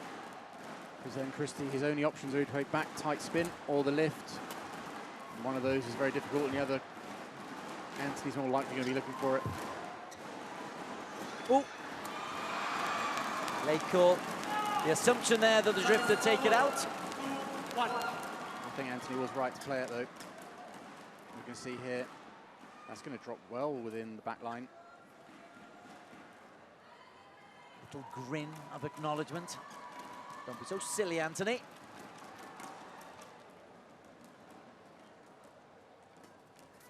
Christie could use this, the Blitzers could use this. And the Blitzers have got it. 3-1. Good attacking play. Controlled again, on balance. If that had come back, he would have been ready for it.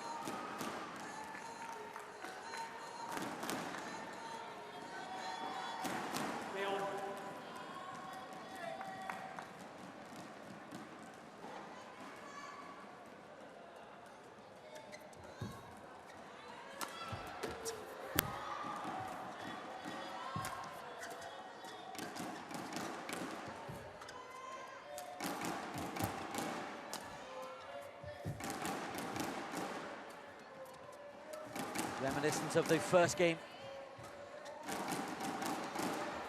Nobody wants to give any width.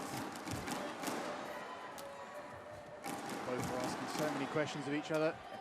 Oh, moving each other around. This is nice. Superb rally from both players, but what an excellent finish by Anthony Ginting. Jumps back and then reverse slice.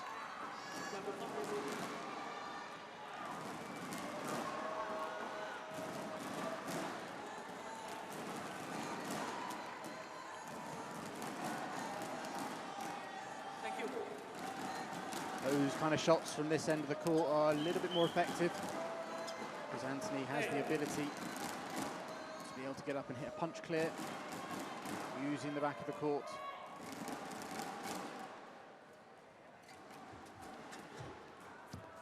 It's in.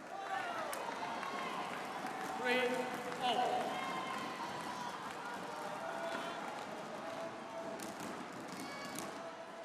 Nice intensity to this. Kind of clear, but Christie responded beautifully. Players don't have the luxury of this being up to 21 where they know they can maybe have a loose spell or a lull. Yep. They can also take their time though, and this doesn't matter how long they're out on court for. The goal is 21 points here. They don't know what the score is going to be. Pretty cruel, really, isn't it? Yes. You might be right. A rough idea, you might think, oh, we're going to play around 20 rallies because both first games have been 19 points. Well, it takes a couple of long rallies and that changes. So you can't even kind of plan for it.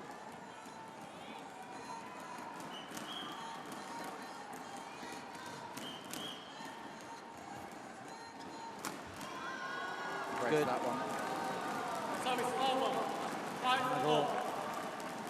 Fairly demolishes into that. Again, he moved exactly the same earlier, not long ago, and hit that reverse slice. That time with accuracy on the line. You're right, though. 17, 18, 19 rallies. That suggests there's 8 points left in this game.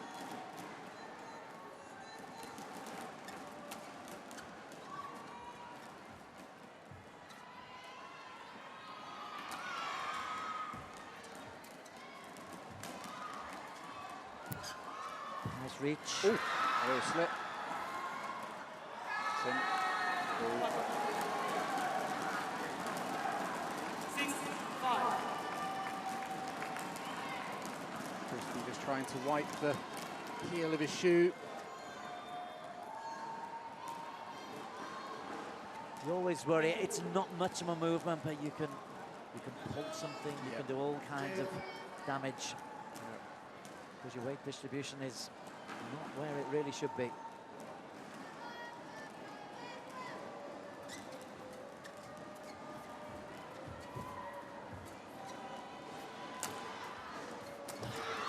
shot.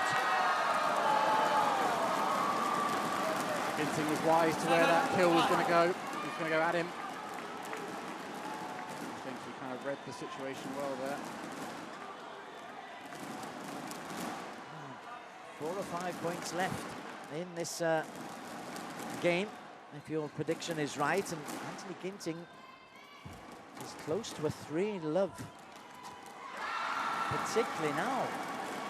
That's quite a crucial mistake there from Jonathan Christie. He was there, just didn't really move himself into position well enough. 1:30 to go.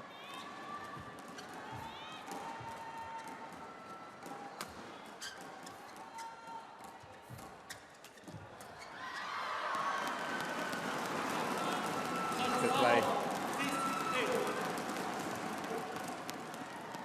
She has got another career as a cheerleader looming. Cheerleading World Championships were in Malaysia not long ago. Did you compete? That's what I'm saying. 9-6 inside the final minute for the golden brown of the Hurricanes. Flandy looks like he's been playing every point. He's sweating over there on the SPOTV Now team bench.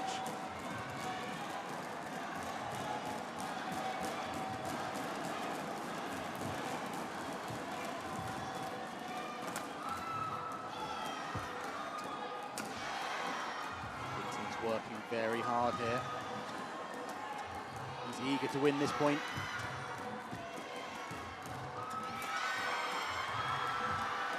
Lovely. Amazing badminton. No. Just doesn't drop. It gives the Blitzers, it gives Christie a chance. I wonder if he will say, yeah, he takes a shuttle. He decides that he wants to go into the pressure point. It is pressure. Christie needs 3 in a row. Exactly what Ginting needed in the first game. And Ginting did it in the first game. Anthony, no time wasting. Play. It's effectively match point for Anthony Ginting.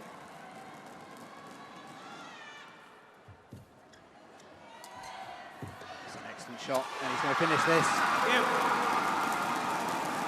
That is superb badminton from Anthony Ginting. Now, not that I want to kind of skip over the importance of that, but surely in this fourth game, he's going to want to come out and really hammer that home. Well, they need the points, but they also need the games. Exactly. And we've seen it before when a player wins 3, so has effectively won the match, but sometimes they can be a bit flat in the fourth. He can't afford that here. Just to give you the scenario, okay, Ginting has won the point here. It means that Hurricanes lead 4-1. If Blitzers win the 3-on-3, we're 4-all, we go into an ultimate shuttle showdown for a place in the final. Wow. And it would be those two again, because the Hurricanes reached 4 first, and their choice was Jonathan Christie. Was Anthony Ginting, so it would be the men's singles, yeah. Oh, wow. Oh, wow, oh, wow, oh, wow. The Blitzers had chosen Michelle Lee, but they can't have that choice anymore because the Hurricanes got to 4 first.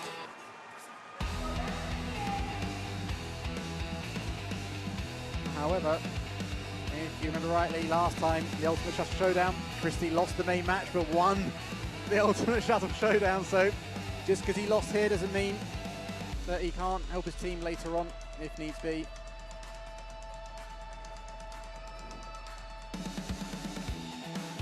That's why the Blitzers are looking a little bit frustrated. Michelle Lee, perhaps in particular, she's done her bit. Yep. Jonathan, your team needs you, my friend.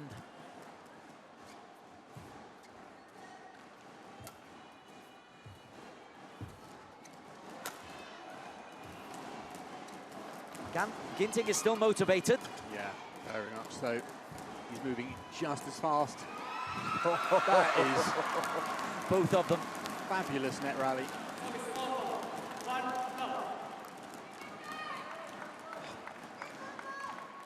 got to stop enjoying ourselves so much. Can't help it.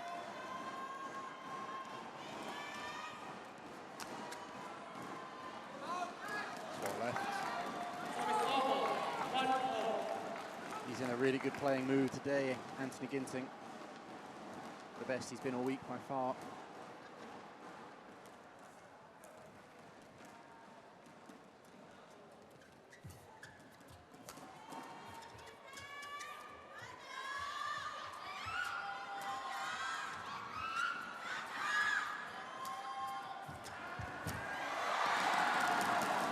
Excellent play.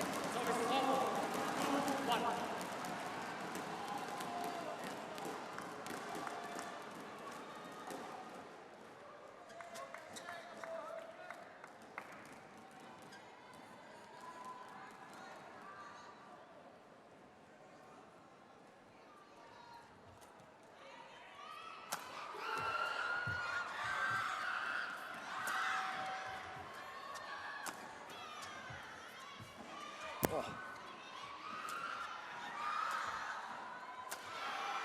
Bit wild. 3-1.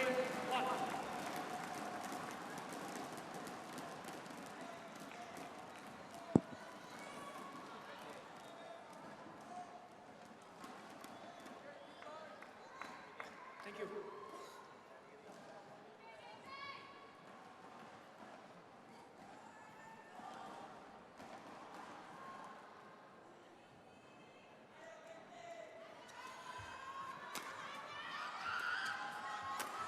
Wow.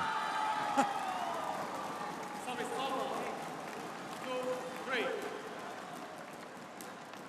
Sublime, powerful smash.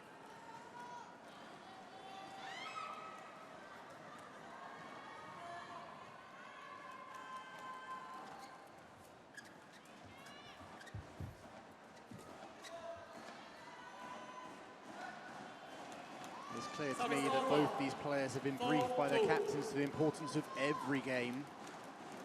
Christie has technically lost a tie, but is fighting for this game. Yes. And Anthony's doing the same, having already won.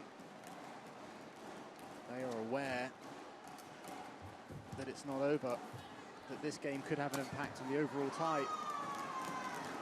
5-2.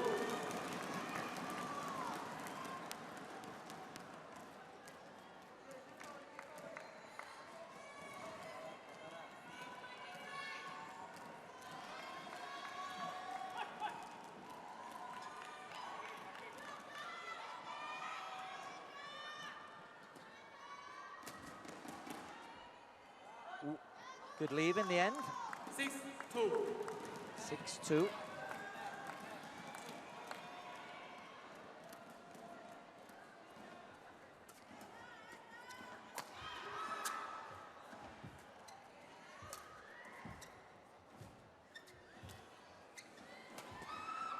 It's going to go well long. 7-2.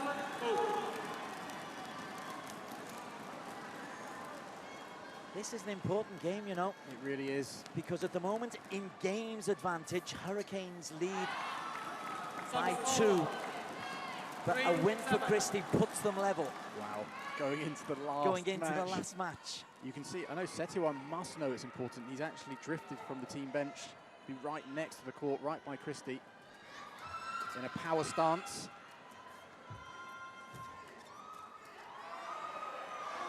No, it's not quite Olympic gold, but it's certainly given us a lot of jeopardy to think about here. It is.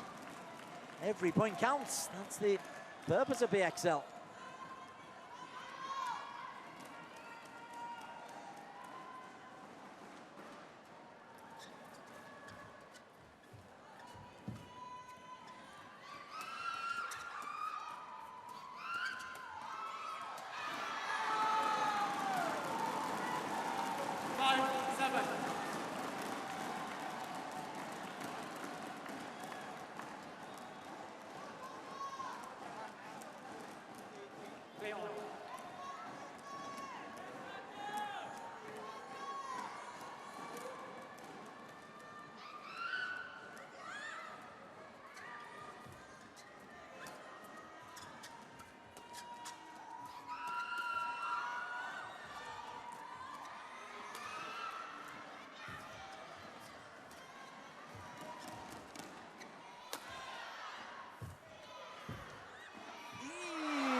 So tight at the net. Well done, Jonathan Christie. Really well done, Jonathan Christie, because his head must be down. In his mind, I've lost this game. But he's got himself back up mentally to lead 8-5 inside 2 minutes. But he's got to maintain that focus, because the way Anthony's playing, he could draw that lead back in no time at all.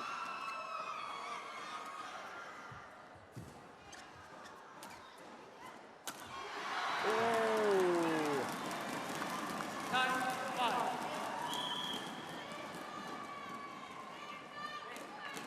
9-5 the lead, 1:30 on the clock.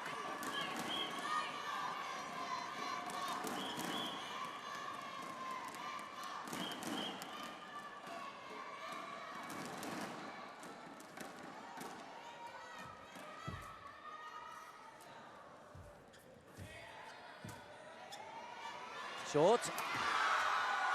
Gosh, he nearly got it back. Put it away with Venom. Yep. 6-9. Watching his smash in slow-mo is poetry in motion. Final minute. Anthony Ginting not exactly hurrying. He hasn't been in a hurry all Yeah, match. true. Maybe he's learned from Kodai. Another thing he's learned. Take your time. 7-9. Make sure that you're ready for every point.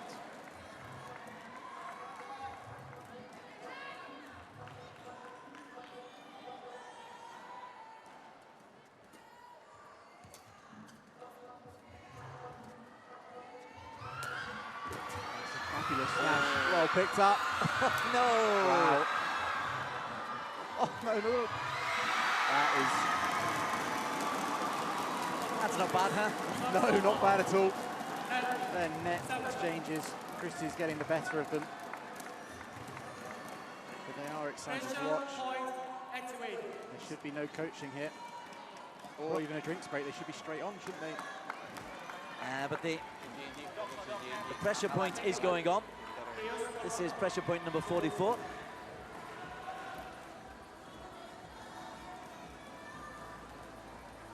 Play.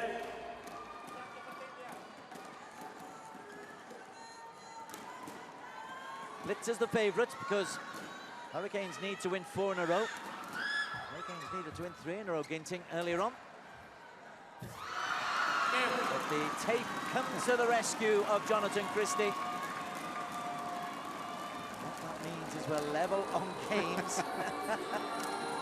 Going into the final 3x3, where both of those trebles won their games yesterday, won their matches. Good contest. International quality contest. Won by the Hurricanes by 3 games to 1, but the Blitzers just getting some important game at the end. The overall score in terms of the tie is 3-2 as we come into the final 3 versus 3. Coming up after the break, Chirag Shetty, Matsutomo and Apriano versus Seve, Gloria Wijaja and Teresa Jolly. That's coming up, but firstly, let's go down for post-match reaction with Anthony Ginting. I'm here with Anthony Sinisuka Ginting from the Hurricanes! Oh my God, Ginting, what a fantastic performance. Must be a pressure after Blitzers won the last match. So for this, what is the approach? What is the strategy? Ya, pastinya pertama mengucap syukur bisa bermain dengan baik hari ini, puji Tuhan. Dan ya meskipun skornya masih leading 3-1, tapi memang masih ada banyak yang harus kita kejar, terutama di sekarang mungkin bisa dibilang final pertama.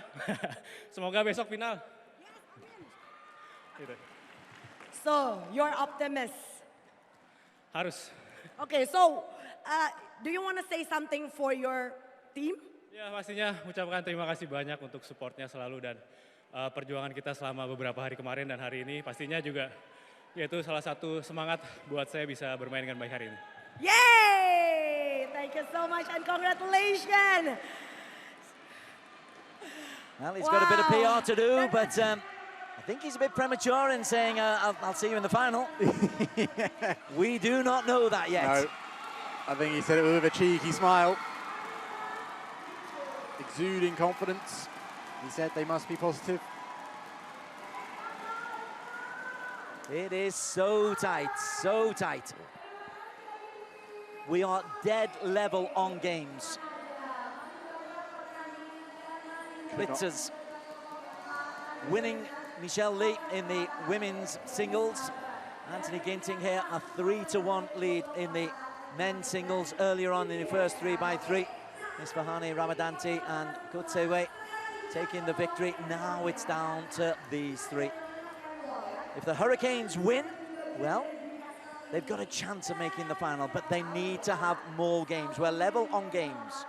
So if it's 2-2, it goes down to the final shuttle shootout to decide.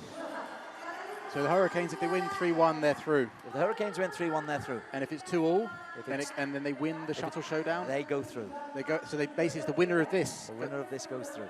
So it doesn't really, the games don't matter now, as in like the scoreline. The winner of this tie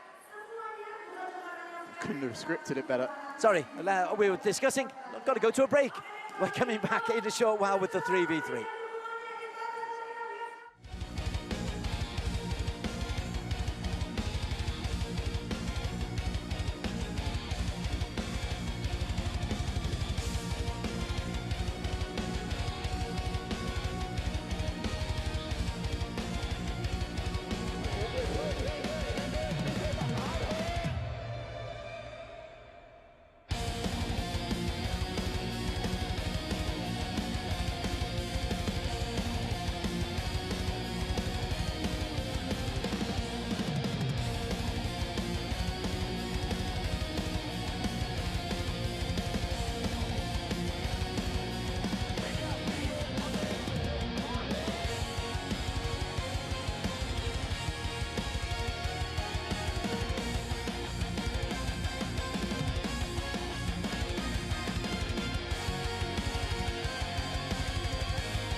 Frantic finale coming up in BXL Jakarta 2025.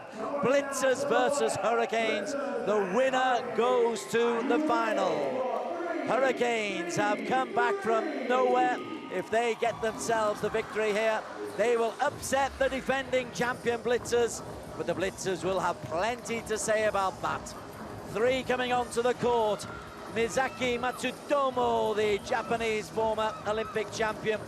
Ariani Rahayu and Chirag Shetty, Indonesia, Japan and India for the Blitzers.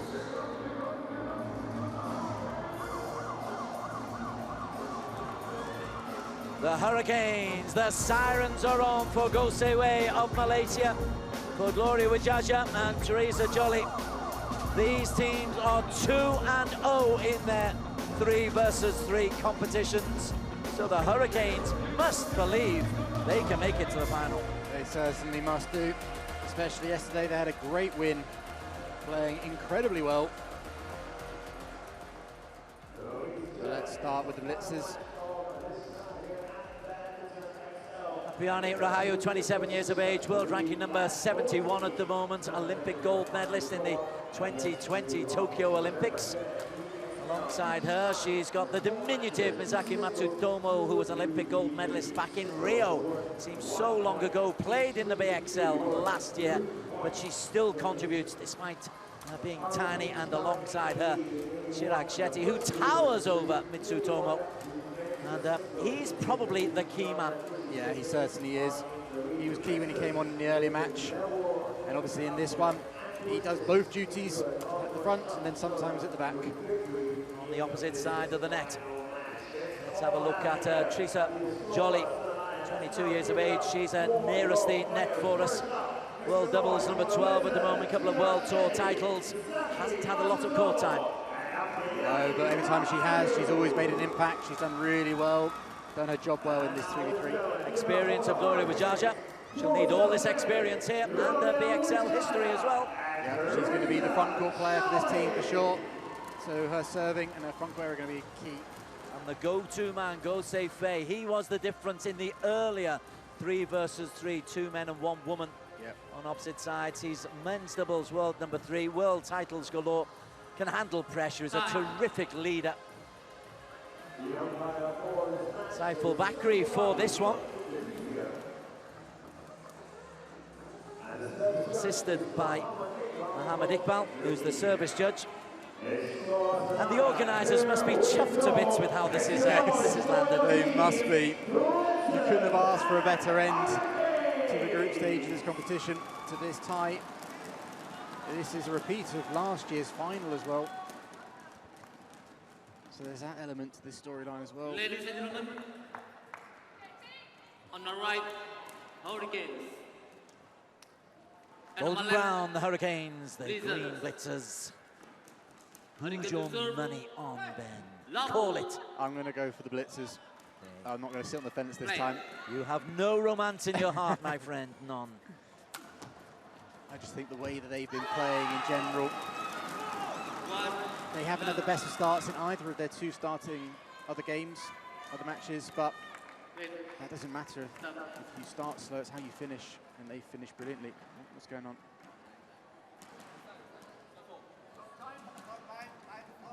Oh, we need the clock to stop.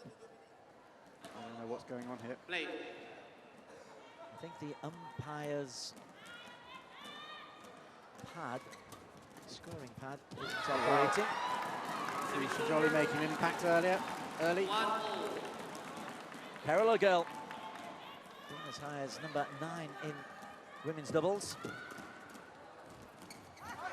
She's starting at the back alongside Gosei Fei.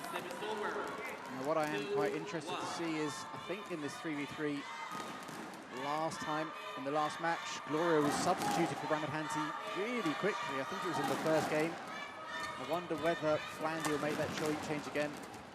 I think he will if the Blitzers get a bit of a lead. No lead at the moment. Point for point, 2 apiece. Service over, 3-2. The format's really worked this year. Yeah. We're going right down to the final game.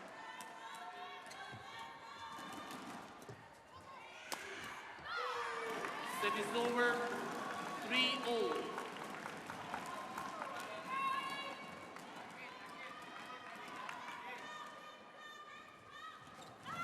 Service over, 4-3.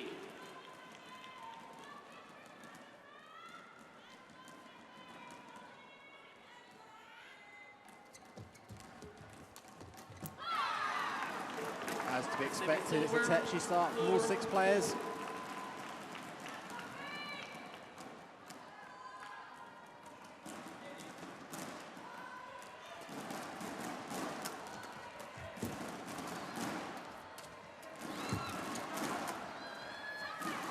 Good play. One thing that might help the Blitzers get off to a better start than they had in the previous 2 games is that Rahayu and Shetty have been on court already. In the previous matches, this would have been their first game, their first match. So there should be a little bit more warm, prepared for what's the speed out there.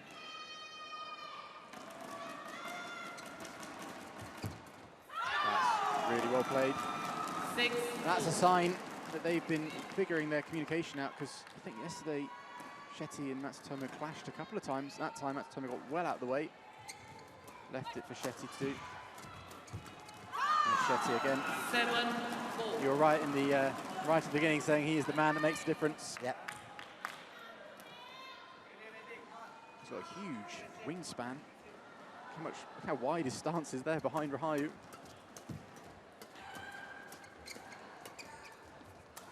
There he is again. He said in the post-match interview that their tactic was, if one of the ladies at the front, they attack it and he runs behind them, but today it seems to be the opposite in these overlay stages. He's charging forward when he can. Here we go, look, exactly how we thought. It's the same as yesterday. Service over, 5-8.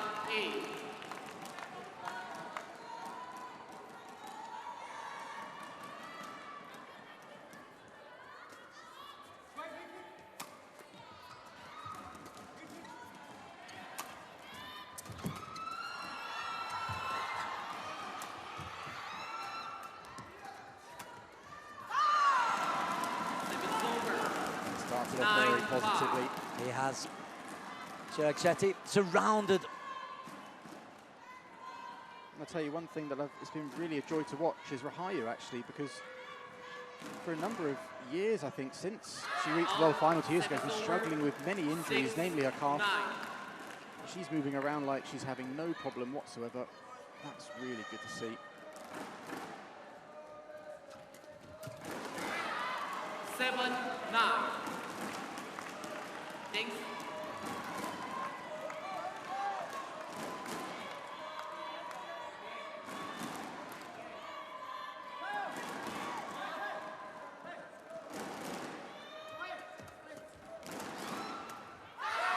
Into the net from Chirag. That doesn't help. 3 minutes on the clock now. To be fair, the players aren't showing any nerves. There's a few mistakes in there. They've hit the top of the net, but they're going for their shots. They are. Best pass from Joseph. Perfect depth as well. Yeah, he's now starting to make his mark.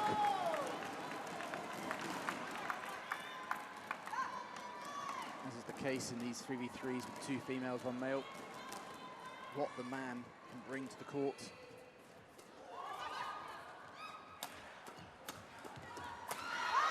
Which is a big smash from Chirag Shetty in this circumstance. Look how far back he stands. No, you won't quite see it there. When Rahayu was smashing, he was almost only about 1 foot in front.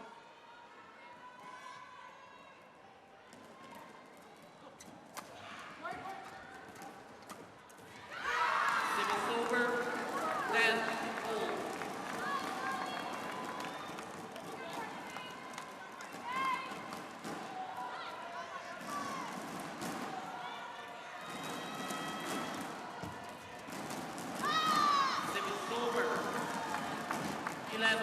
He's very expressive, is Rahayu. 11-10 in a tense situation. Every point is counting. Every point is worth something.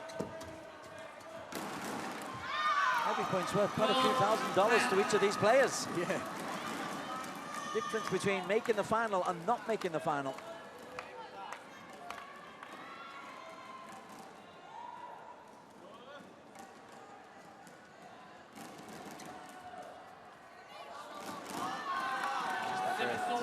Barely touched that. Yeah. Rahayu acknowledging that. 1 minute to go in this first stanza. That's flown by rather quickly.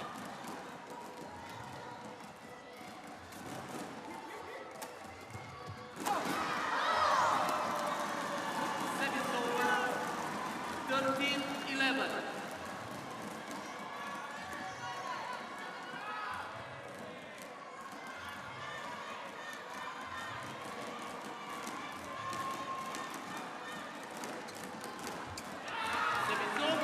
Beautiful return. 12-13. How he was able to find that gap. 20 seconds. This is probably the last point in the regulation 8 minutes.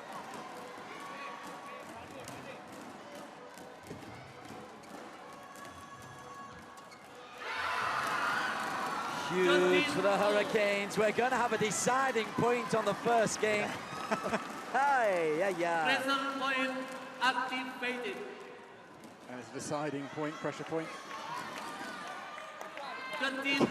There's every chance that pressure points are coming in all 4 games. Shuttle showdowns, ultimate shuttle showdowns. Fei cannot return, and the Blitzers take it 14-13. Huge relief for them. Look what it means. Yeah. Stamp from Fei and celebrations from the Blitzers. How excited they are.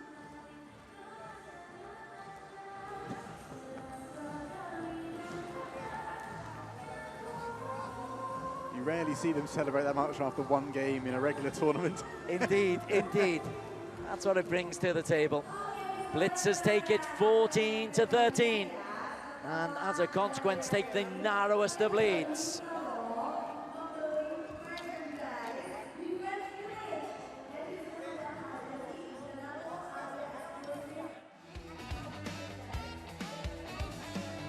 Game 1 highlights. Well, plenty of mistakes in there, but I don't think it was nerves. I think it was everybody just trying to keep it really, really tight. Yeah.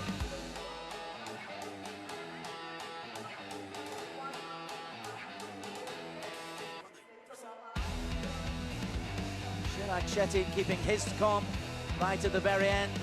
That's the smash that secured the pressure point winner. Yeah, the number of smash winners with Chirag Shetty in that game. There's the teamwork of the Blitzers that they've shown all week so far. And I think what's positive for them is that they've started much faster than they have in their previous 2 matches, which they also won. All our calculations assume a Hurricane win. That's what we're thinking about. Do they have enough points? Do they have enough games? If Blitzers win, it becomes irrelevant. And they'll make their 2nd final and their 3rd win.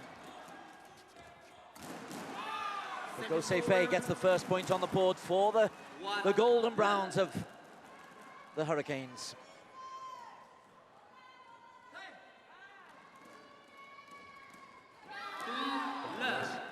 Beautiful serve from Fei.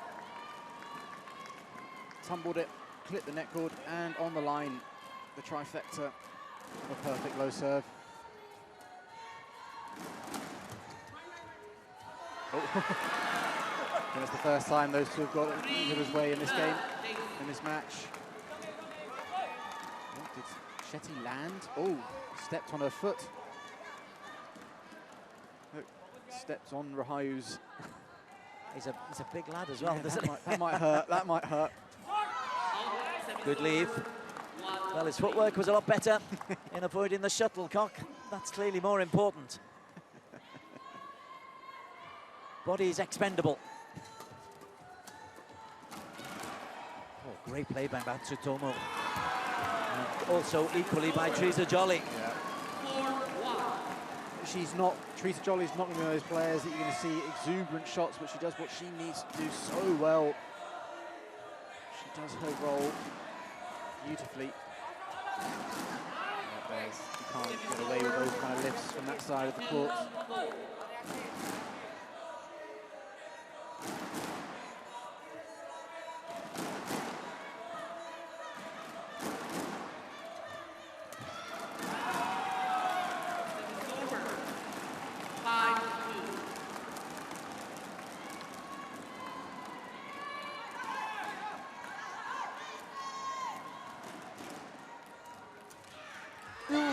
Shetty.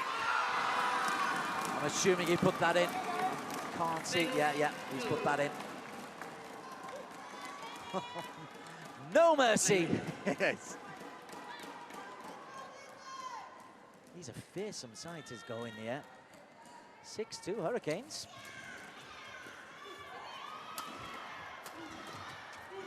Oh.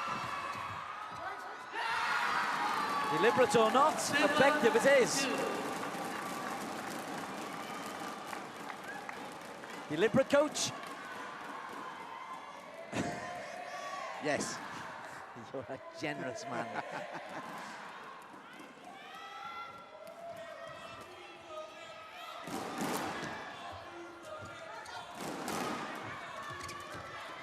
Tomo wants to be at the front. Brilliant from Teresa Jolly. That's 2 big points from Teresa. She is keeping a keen eye on where Goza Fei is going.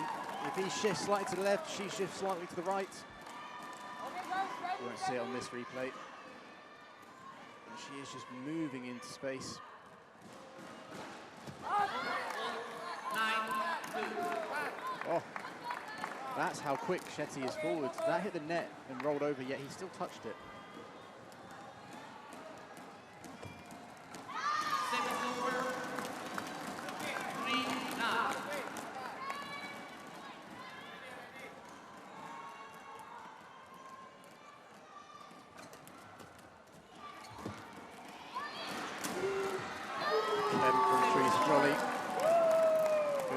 Good placement. Jumping smash as well.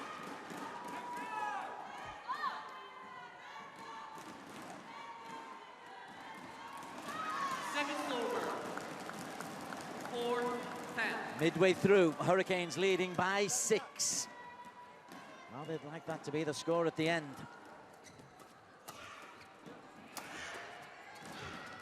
Going wide.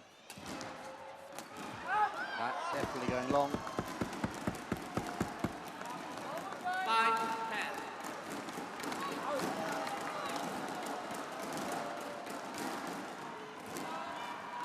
We're just building up to a real finale.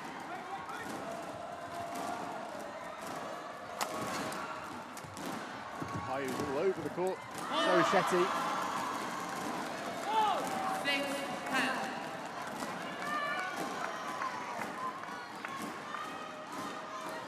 Really interesting, this. A player like Matsutomo is usually so reserved when she celebrates.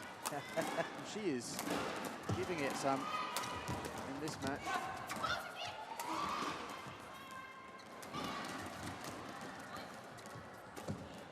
Shetty lifts. Well, Go was eliminated from the rally until the last shot. And then he felt he had to make something of it. Made a mistake. Play.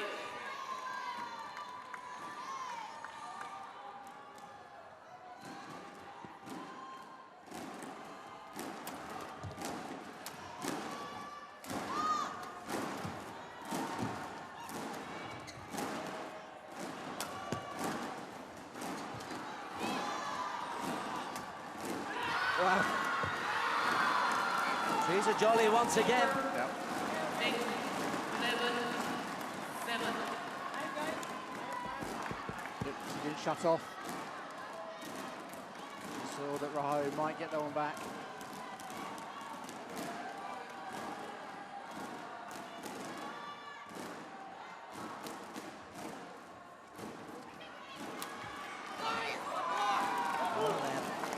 Taking this 5-point lead for the Hurricanes.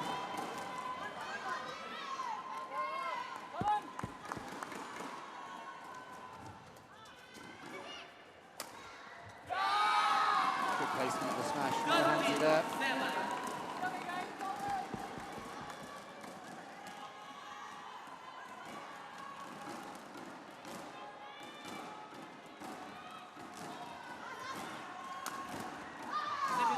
Go into the net. 8-10. Might not be that damaging. The lead is 5 for the Hurricanes,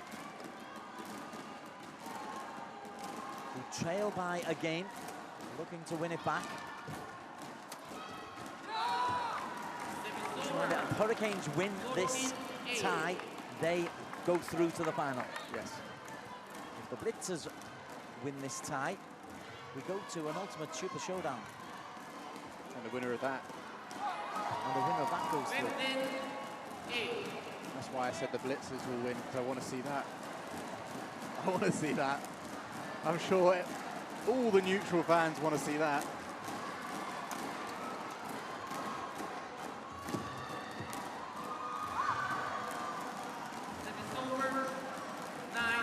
Blitzers are going to have to concede this one. 6 points down with just 20 seconds to play. Even in the madcap world of 3-on-3, you're not going to score 3 in 13 seconds. Maybe you will.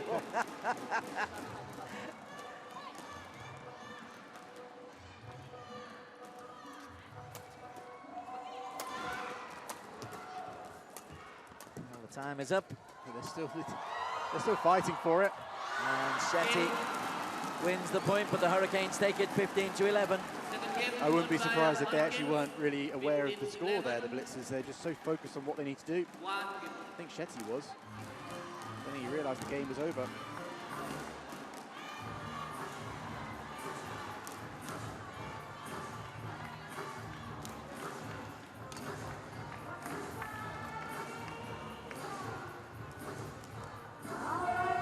Blitzers won, Hurricanes won. Tight as you like.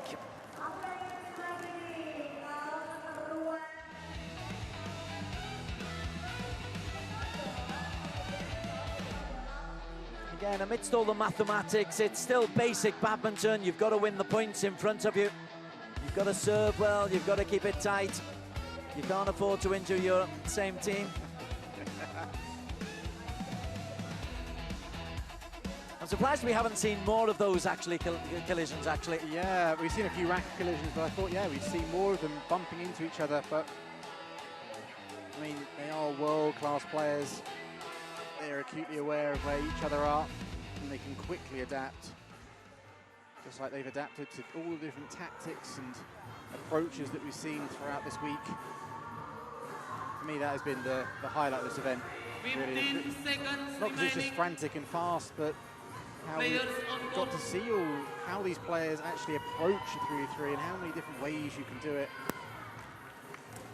I think that's why the players are enjoying it. It's something different, a new challenge for them. And you mentioned Matsutomo. We rarely see her react like she has. She's usually a classic Japanese, very reserved.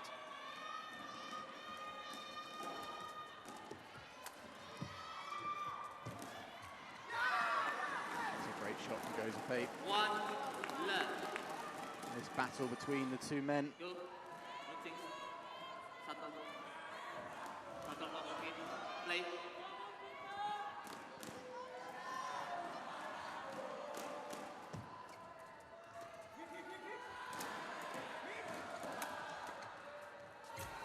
Lovely from Matsutomo. Brilliant play.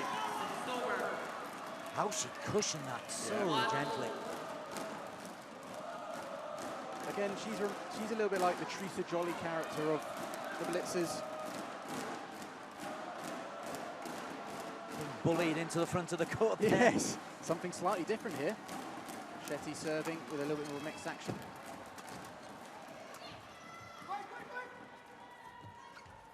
Brilliant play. That is great vision from Matsutomo. I mean, we haven't seen her at the front all too much, especially starting the rally, but while she did win her Olympic gold in women's doubles, and that's where her best results have come, since then she has spent the majority of the time playing mixed doubles, so she should feel comfortable there as well. Shetty taking every shot. Jolly puts the pressure on and dispatched away by Apriani.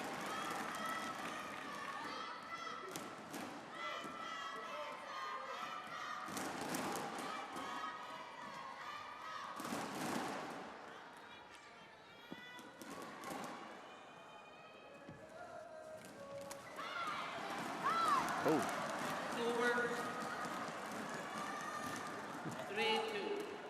He's smiling.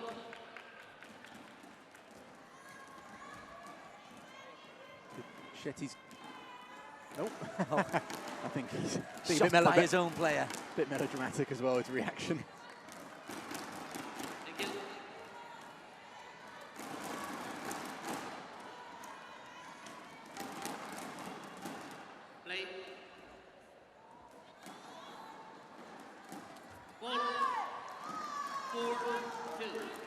This new serving style from the Blitzers, even if it's not a long-term plan, just the change might throw the rhythm of the Hurricanes. Poor Shetty is serving, looking to a tumble serve from there.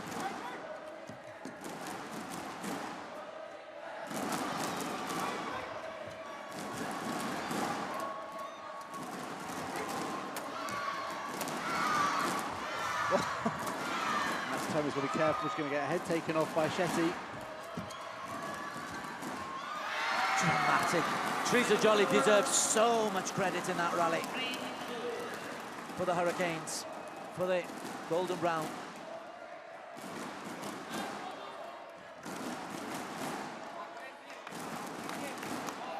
This is 3v3 at its best.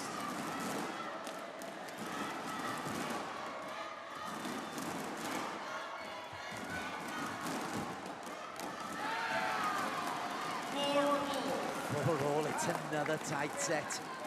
We went to a pressure point, sudden death pressure point in the first game.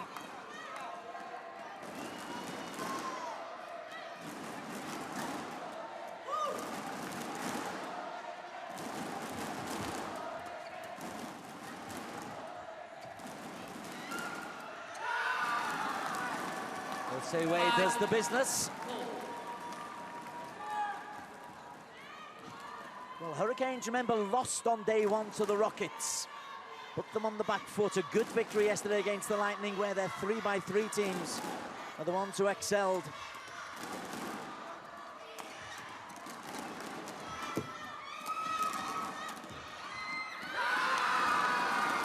And they look like they're timing their run to the final about as perfectly as you can imagine. They're having a good patch right now.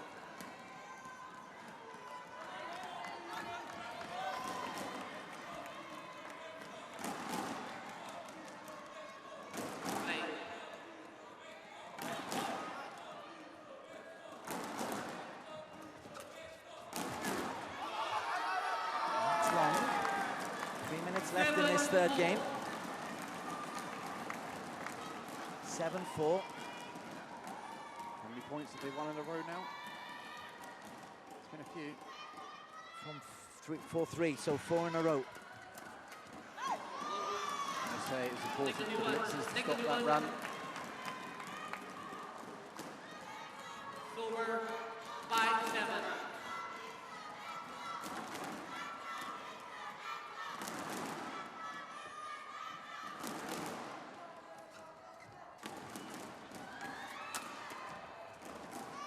Good leave. 6-7.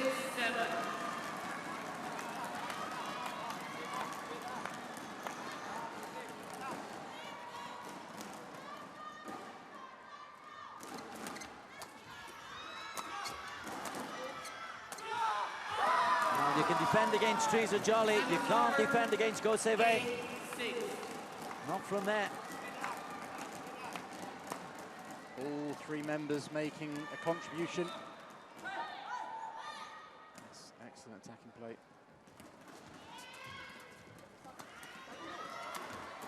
Shetty on the floor, but he's back up now.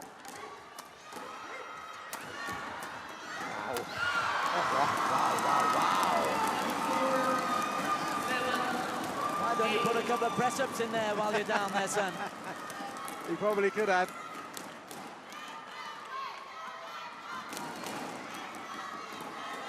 Two girls.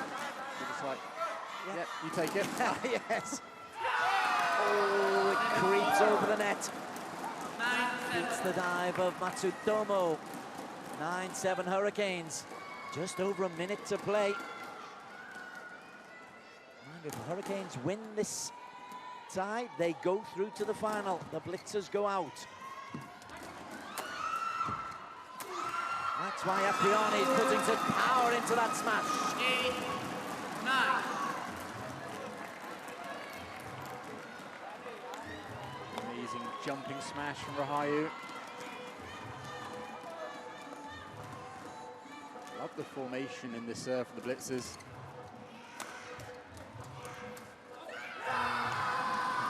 Service over. 10-8.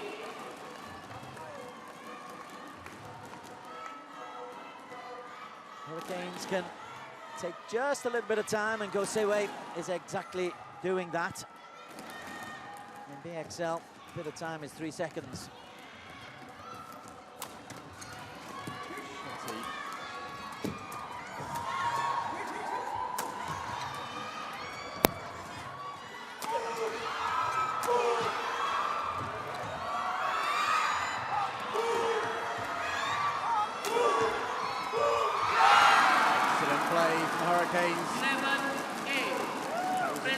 crucial point, still pressure point, but obviously now the gap is 3. So the Blitzers have to win 4 in a row to win this game. Manti with the important contribution. All of the team, all the Hurricane team are on their feet, right by the A-boards. They can't bear to watch.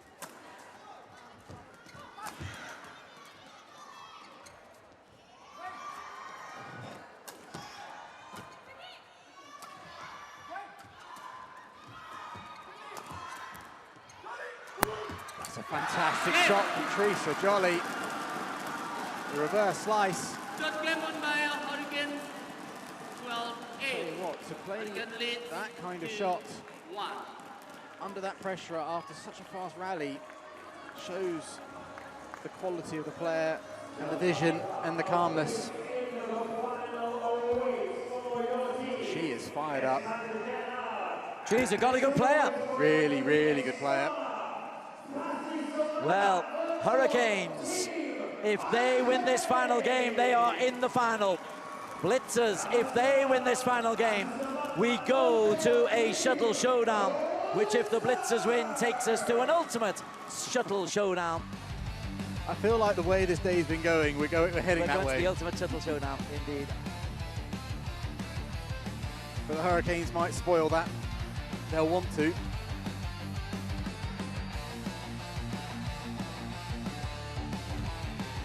Chirag Shetty has still got an important role to play here. The support will come from the sidelines.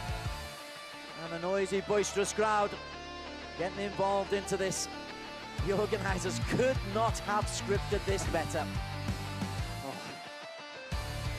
I'm actually a bit sweaty in my palms. I am feeling this as well.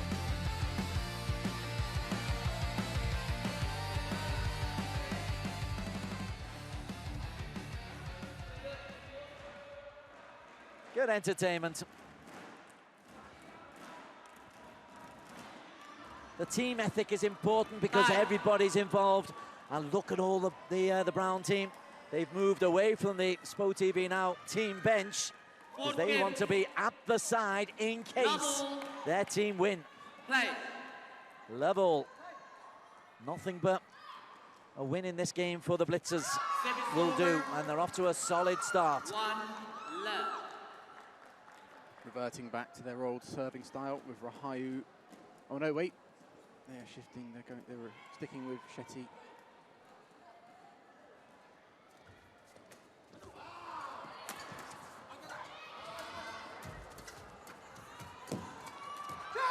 Brilliant play.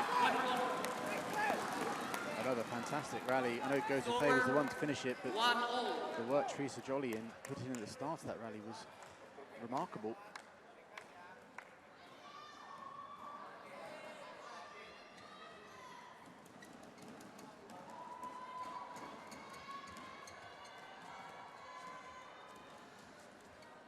Thank you.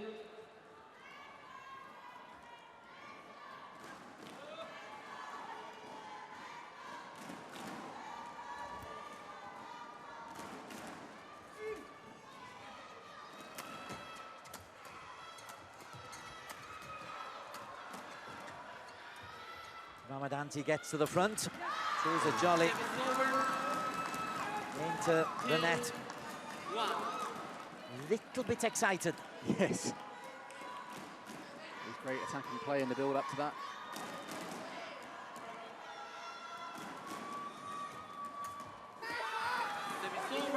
Nice placement from Ramadanti there.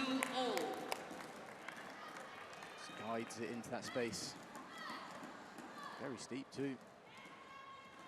This game is effectively worth $100,000.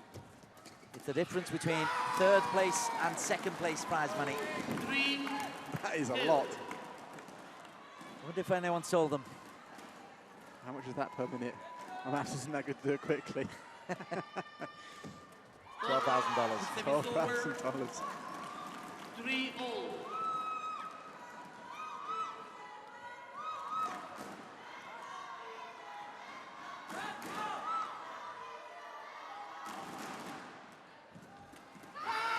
To the net from Chirag Shetty.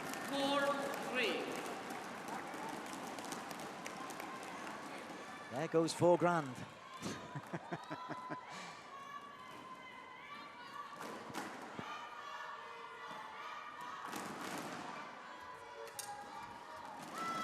Service over. 4-all.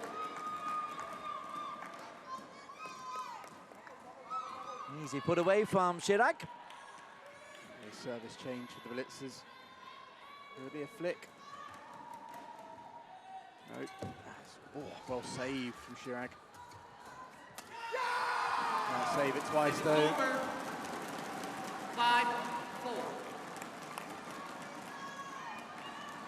Excellent backhand drive there from Ambahansi. I missed that initially.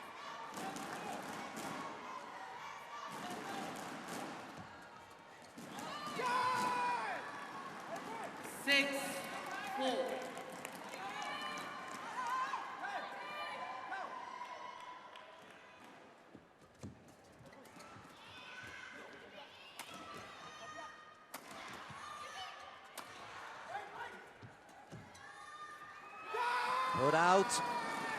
7-4. It's Fahani. You hear him shouting from here. Every single team member of the Hurricanes is no longer in their SPOTV Now team bench. They're right by their players. 5-7.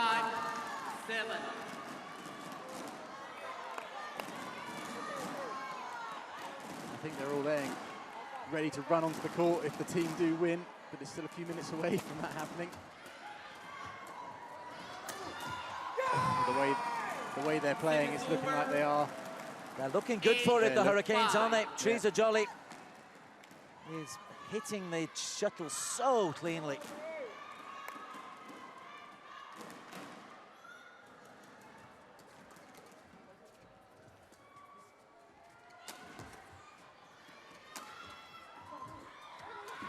And the backhand with authority from Goseve.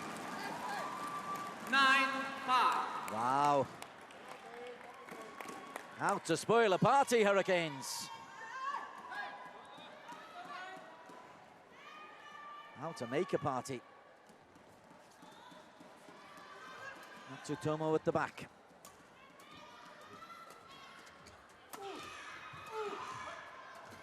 They want Shetty out of the equation.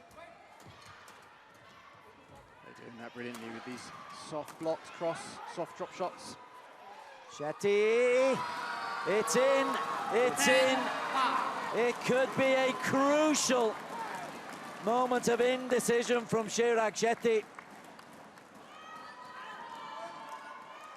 Hurricanes lead by 5 with 2:30 to play.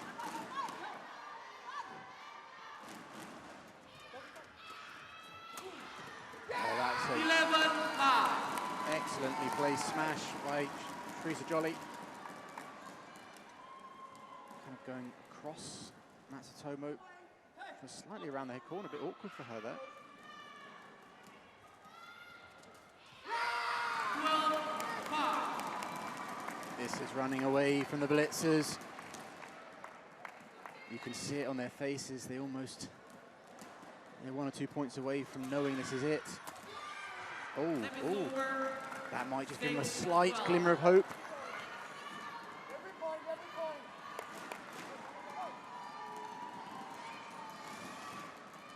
They need points quickly, they can ill afford that. 13-6.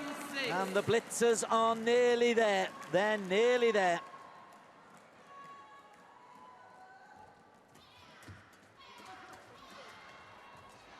Service over. Sorry, the Hurricanes are nearly there. The Blitzers have work to do. The Blitzers need 3 points to take us to pressure points. Service over. But look at that, Gosewe swats one into the corner. And therein goes the last chance for the Blitzers. Long rallies will be the name of the day for the Hurricanes. Oh, that is gorgeous. 15-7. That's delightful.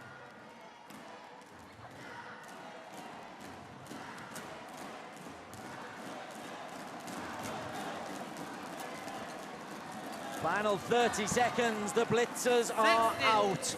They know it. And the Hurricanes, $100,000 difference between making the final and not, maybe more. As that drops out. 8-16.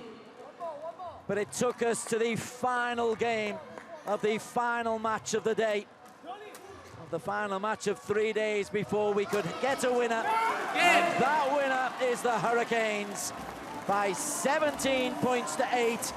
They've taken this tie by 7-1. And earned themselves at least $200,000 in tomorrow afternoon's final.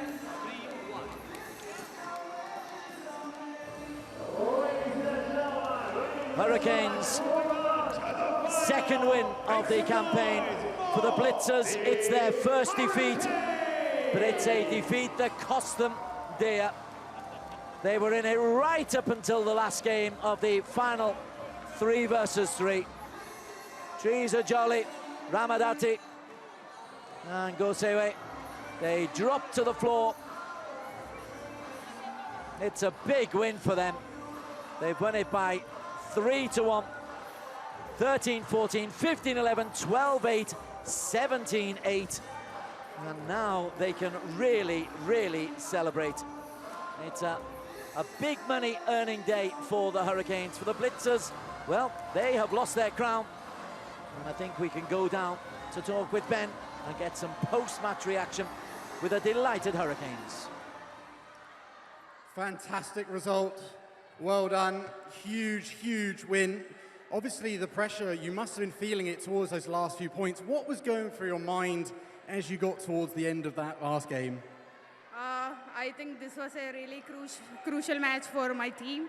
And I'm very happy that I've been in a winning side. And thank you, the crowd. You are the best. And thank you, keep supporting Hurricanes. Yeah, it's fantastic. I think one of the key things in your win was all 3 of you worked so well as a team. You were linking up beautifully, playing fantastic shots individually, but the teamwork, how have you managed to create such a strong teamwork in such a short amount of time?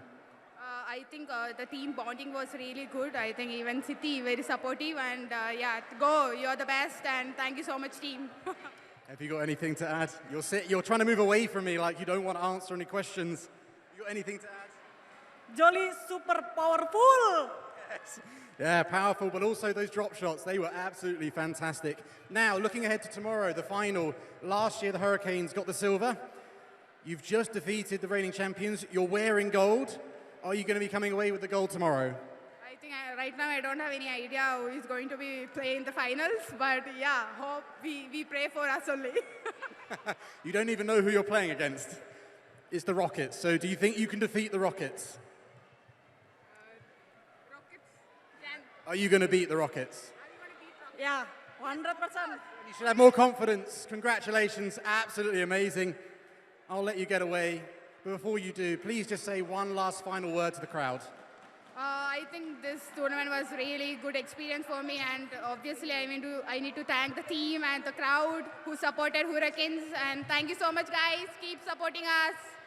Well done, absolutely fantastic. Good luck in the final tomorrow. Thank you, Ben, and thank you to Teresa and to the Hurricanes. Many, many congratulations. They've actually gone and won this one by 7 tie points to 1. It's the biggest win of the whole tournament. Some great games in between. Anthony Ginting beating Jonathan Christie. Michelle Lee providing the only point for the Blitzers. The defending champions go out.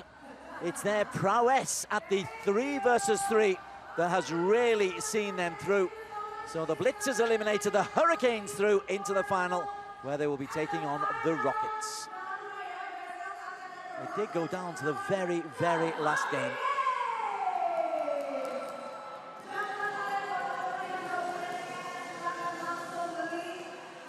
Tomorrow, starting at 4 o'clock local time, Indonesia time. That's 5 o'clock Hong Kong time. Hurricanes versus Rockets final. Hurricanes beaten finalists in 2024 at the same event. They're in the final once again. Can they go one better against the Rockets, who were top of the 4-team round-robin group? Hurricanes coming second, eliminating Blazers today. Do join us tomorrow, 4 o'clock, for the final of BXL 2025.